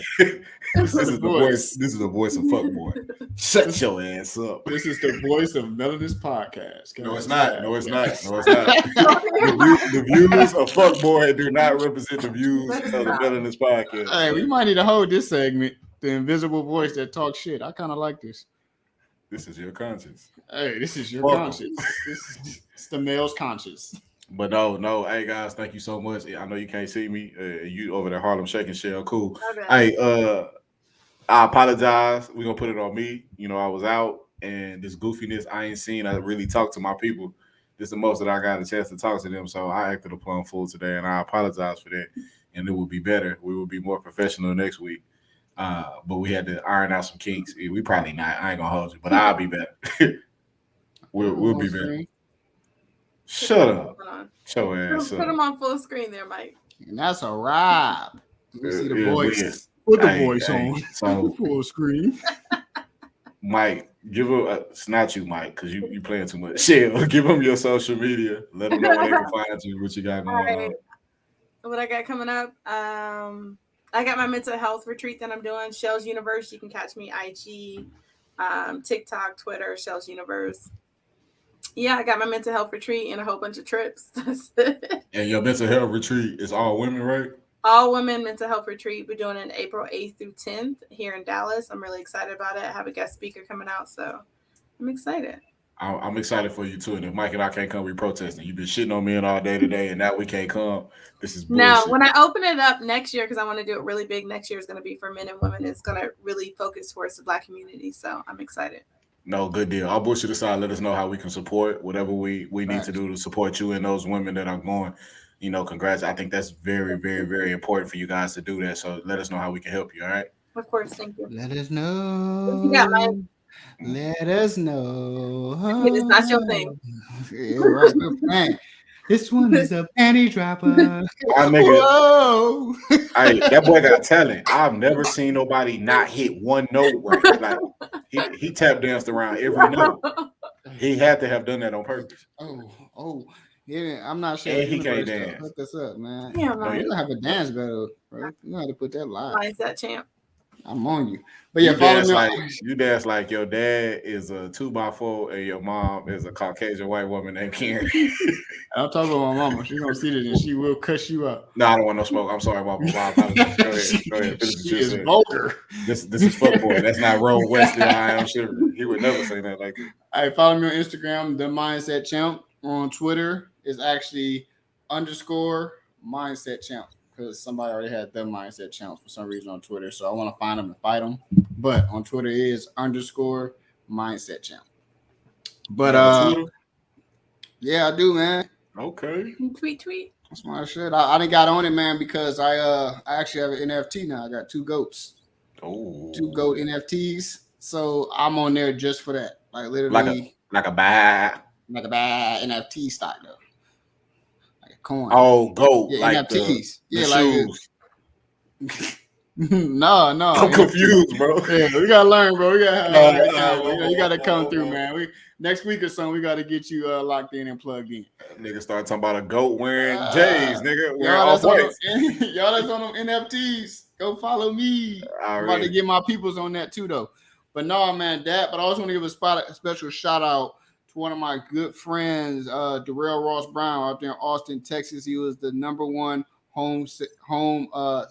new home sales consultant. New home consultant. I'm sorry, the #1 new home consultant in one of the largest builders in the nation, LGI Home, one of the top 10 builders in the nation. He was #1 sales rep in the nation.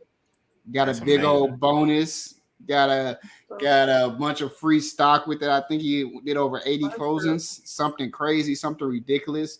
Man, he made a post on Facebook and it hit, man. It brought tears to my eyes. I just said, man, basically, it hit different when you risk it all to change your family tree. And that's literally what he's done. I mean, I'm not going to throw the numbers out there, but he made a lot of fucking money last year because of that. And it has truly changed his family tree for sure, the type of money he's making with this company. So I want to shout him out, man, to see a black man go do it. One thing he said, they did a video interview of me. It's like, hey man, come from.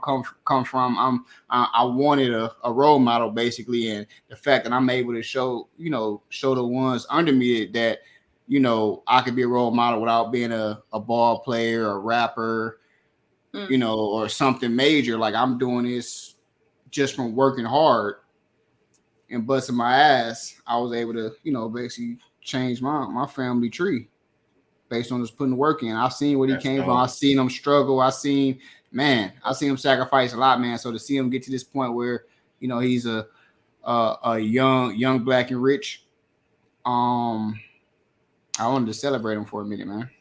Yeah, I love that. Thank you for sharing that with us, Mike. I think we need to, the mindset champ, we need to champion more fellow black men and women, Shell, when they have these amazing accomplishments. And if you can share that post, we can share it on Instagram, social media, and everything for people to see, because that's amazing. Number one in the nation. Like, we not going to sit back and just chill on that shit. We're going to turn up for him. Even though I don't know the brother, congratulations to you and your family, bro. That's a big deal. Yeah, we definitely share. I'll get our pay out. Get her connected with our page somehow and see if he has that posted. But no, that's a big deal, bro. It was definitely a major key alert. Yesterday's price is not today's price. Let me get my boy on the screen, though y'all can't see him. We're gonna bring the voice in this thing. What's up, baby? You know what I'm saying? It's your boy. It's your boy Ghost, the original Ghost. You can't see me. I am Shivery. Again, thank you guys for all the well wishes. For those that knew I was down bad, I appreciate my podcast, my fellow podcast hosts. Looking out, holding shit down while I was down and out. But I am Shivery. You can find me on all social media. I actually got something really big going on. It was my first time sharing it. Mike, you kind of know. I've had 2 interviews as of lately. It's something that's life-changing for myself and my family, as well as for those individuals in our community that just don't have the resources that they need. So I have a really big test coming up. So I pray that you guys, pray for me. I just ask you pray, send me positive energy. If you see me out and about and I ain't studying, you tell me take my bitch at home and go study and do what I need to do. But once I pass this test, it's some life-changing things that are going to happen for me and my family, as well as, our community in the state of Texas. And then hopefully I can branch out and, change the United States and the world with, some of this information that I'll be sharing with y'all shortly. So that's all I got for you guys. I put my hand in there. You can't see me. Thank you. Congratulations, my boy. I appreciate it, man. That's for sure. I appreciate it. Congratulations, little ugly dude. Whoa.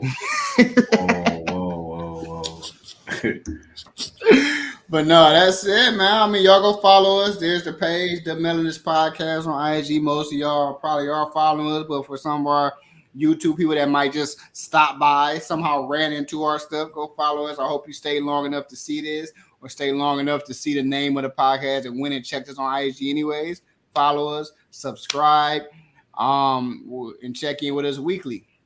You'll see these posted up every Thursday. Hey, let me tell you something. I'm getting mad aggressive with people that's not following us and not interacting. So when I pop up in your DMs under the Malenist Pocast, don't even think it's Michael Shea. It's me, all right? It's your boy, the voice. And I need you to follow and interact with us, because the more we grow, the quicker we grow, the more we can actually give y'all better content and stuff that y'all are going to tune in for. So if y'all hate that shit, tell me you hate it. Hey, little black boy, I hate that shit. That's all you got to say. And, we'll take your consideration and even post it. All right. But please, when we post up, please be interactive. We really talk about the individuals that actually tap in. We sit around and we have a meeting every Sunday, and we have another one pre-production. We talk about the interactions that we got from you guys. So we want to make sure that we're not just throwing shit out, that it's something that, actually applies or entertains you all. So again, tap in with us. All right. For a fact. Yes, sir. And that's a wrap. Thank you. All right. Wow.